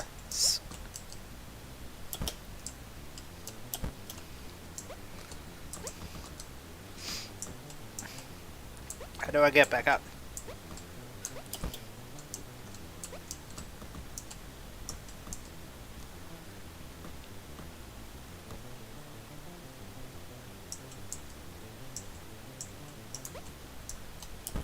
Carefully.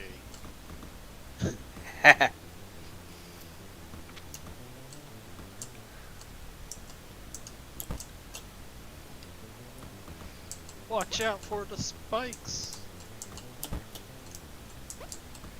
You could have just jumped. Is the comment. Oh, to jump over the block thing? Okay, I see.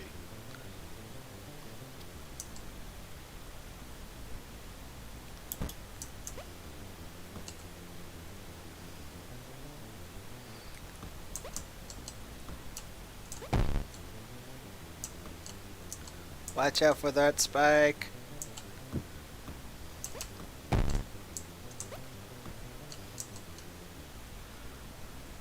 Now, if I have too many ghosts, will the oldest ghosts disappear?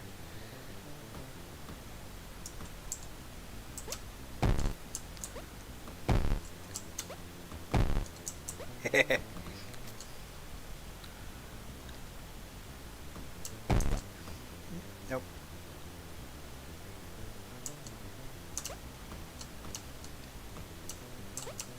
There we go. Well done. Thank you. What did you die from? Oh, okay. Everything.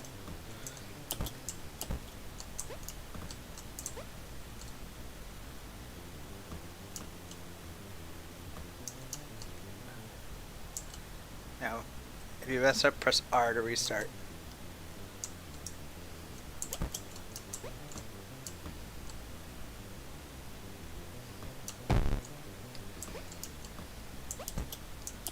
It's like Yeah, I was gonna ask what happens if you clip into the wall. It looks like you just killed the ghost, which makes a lot of sense.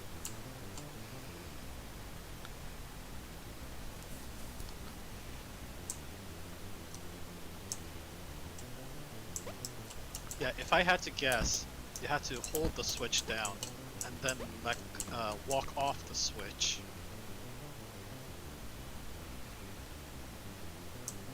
So you have to hit the switch twice, in other words.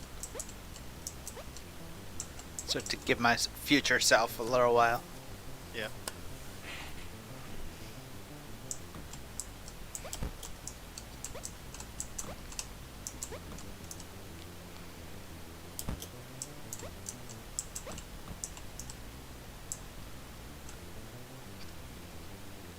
Okay.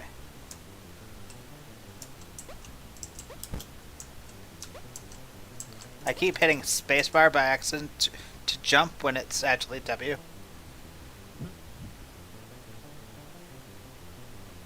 Then, you can walk off right now. Okay. Then put back on.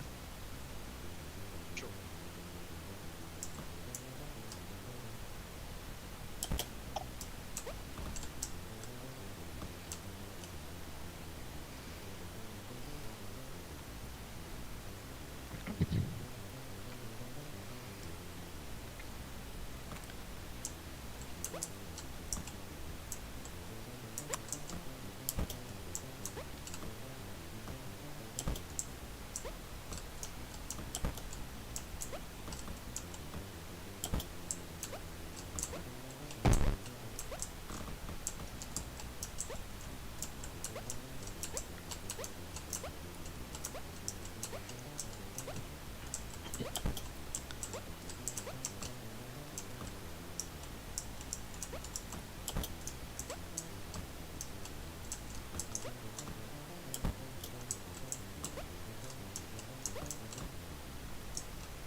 Up, Chris. Up. I know, I keep doing it by accident.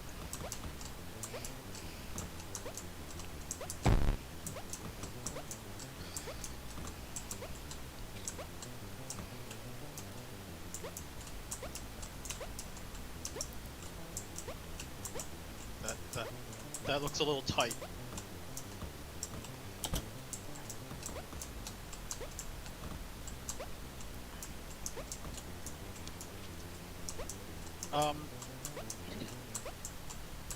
What was the game? This reminds me a lot of the Misadventures. And that's the most I remember. Indie game. Misadventures of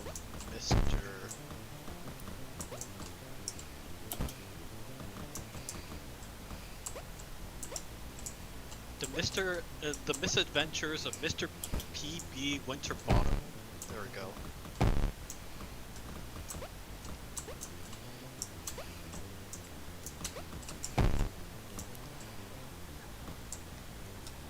Gotta start that over.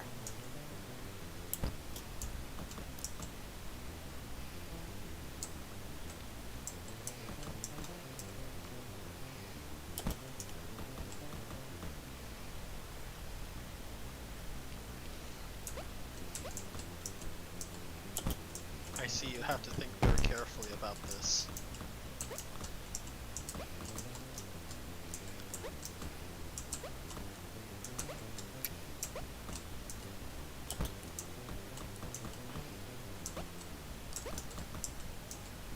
You can do it, Chris.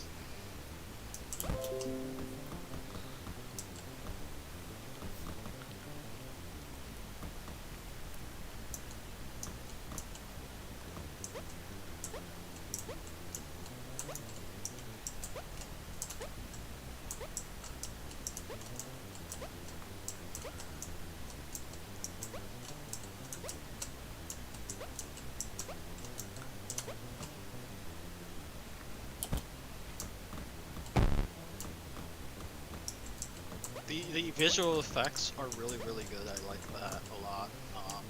The use of pixelated particle effects, the explosion effect, even the lighting to an extent is really good. Although I'm a little concerned that there's a lot of them.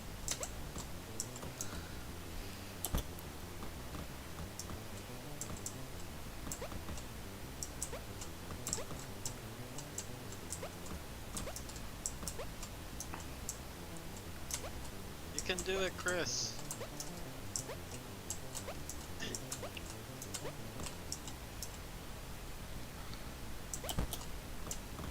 Ooh, ouch. Okay, I think I don't know if I should restart this level at this point, or that way I have a fresh slate.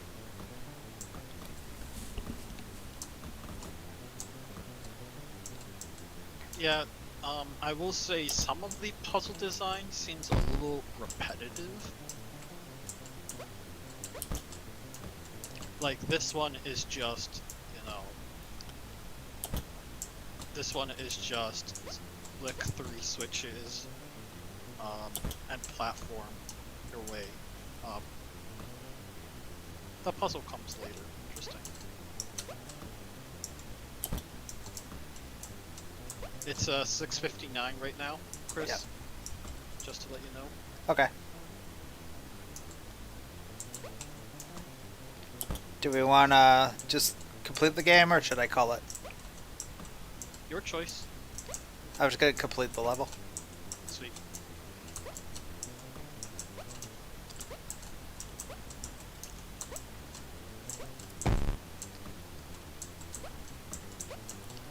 It gets better. Alright, I'll trust you on that.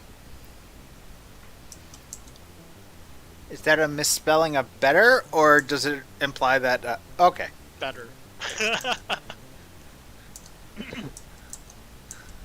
Sorry, I'm sometimes a troll, so...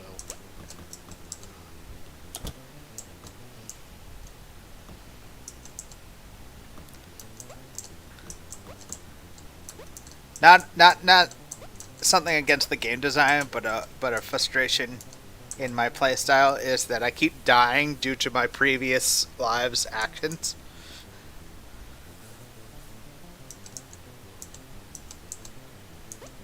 Yeah, the fact that the pace of the game is determined by your prior actions is a bit of a concern.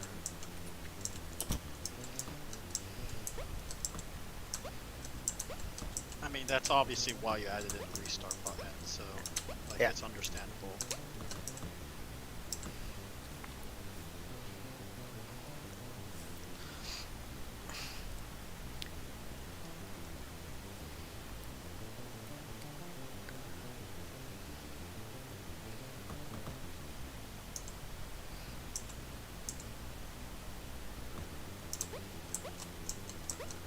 Alright. That's where I'm going to call it. Okay. Thanks for the stream, Chris. You're welcome. Any comments specifically on this game?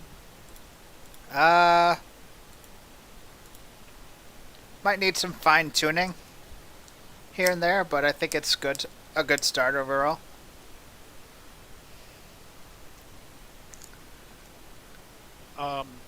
Definitely if you think like the later levels gets better, then it might be a good idea to get those started sooner.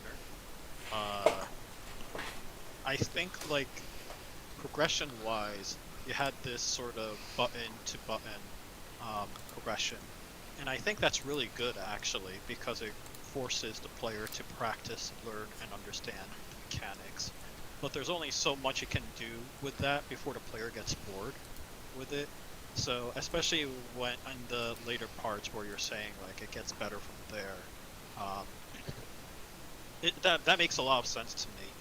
It might just be a good idea to cut out a few levels so that the player can get to those parts sooner. I personally have a central rule in my level design experience where like the first level is learning how to do the controls. The second level is learning the mechanic that makes a game special. And the third rule is and the third one is now that the player knows the general movement, camera movement, so on and so forth, as well as the special mechanic behind the game, make a level where it will wow them. It'll make them go, oh, that's the reason why this game developer created this mechanic. Yeah, I see what they're trying to do, and that's really fun. So having that aha or like having that wow moment coming in within the third level is usually my rule of thumb.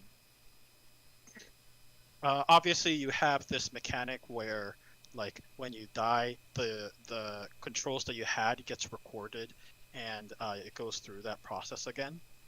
So, like, that would be like a second level thing, in my opinion, to convey to the user. But then figuring out, like on the third level, I would like start introducing that toggling button much sooner, as well as like start adding some more complex puzzle designs myself. I think the puzzles are perfectly fine. Some of them felt a little too long, and by a little I mean you could get rid of one button and that's about it, kind of thing, right? So it's a very nitpick thing, but yeah, I do. Looking at Chris's gameplay, it sounded like pacing could have used a little more work. Just my opinion, I think the jump could have been ever so slightly higher, because it looks like Chris was struggling with platforming in a couple of places. I don't know how you feel about that, but at least to me, that's what it looked like. Yeah, that makes sense. I'm personally not sure on some of those things if it's me or the game.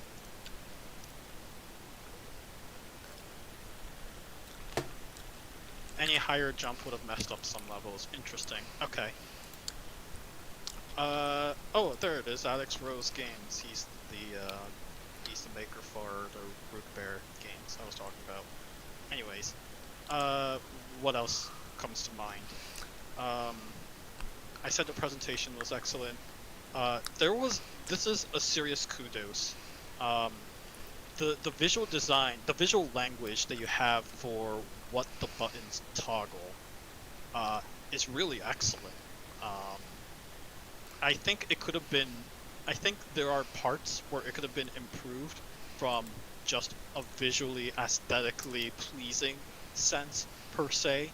But the fact that you have these guiding lines on, this block connects to this switch, and these ghost lines are, you could make a block spawn here.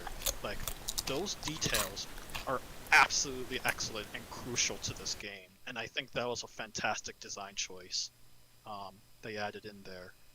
That's the transparency in giving you the details of the puzzle is really, really useful.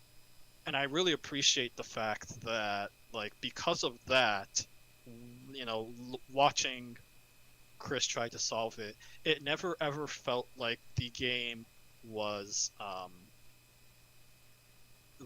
being obtuse. It always felt like Chris was just not able to solve some of them. No offense to you, Chris. I guess what I mean to say is there wasn't a point where I felt I was stumped of the puzzle because I had to pixel hunt, or like because there was some information that was not available to me at the time, right? I felt like when I was watching Chris play, I had all the information I needed to figure out how to solve that puzzle. The question was, what is the sequence of events I have to go through? And at least to me, like that's what makes puzzle games fun.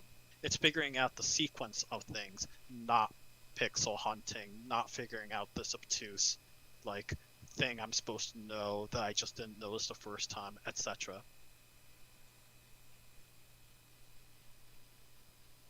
So I think the puzzle is the mechanic and the visual language to convey these puzzles is absolutely excellent and is by and far like the biggest achievement of this game. And I say and make it and like for some people that sounds pretty minor, but for me who makes a lot of puzzle games as well, like nailing those is by and far the most critical and also like oddly really difficult to do game practice. So I appreciate that a lot. Alright, I made Chris go over 8 minutes his streaming time. What do you think overall?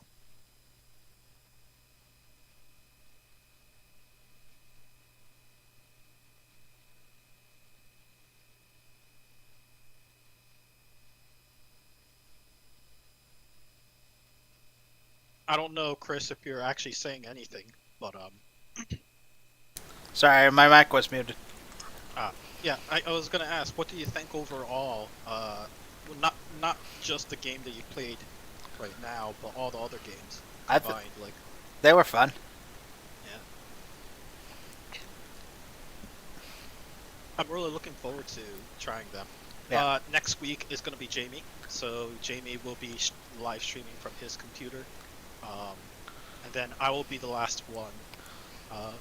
On the 24th, I believe, is the moment I'm scheduled. Mm-hmm. And then, so sweet. And Yeah, I'm really looking forward to playing all these games too myself. I just got started playing Ludum Dare games, so I'm sorry I'm behind. And then the first weekend in November is our Extra Life stream, so be sure to stop by and cheer us on as we play games. Yeah. So, thanks for stopping by, everyone. Have a good night. And thanks a lot, Chris. You're welcome.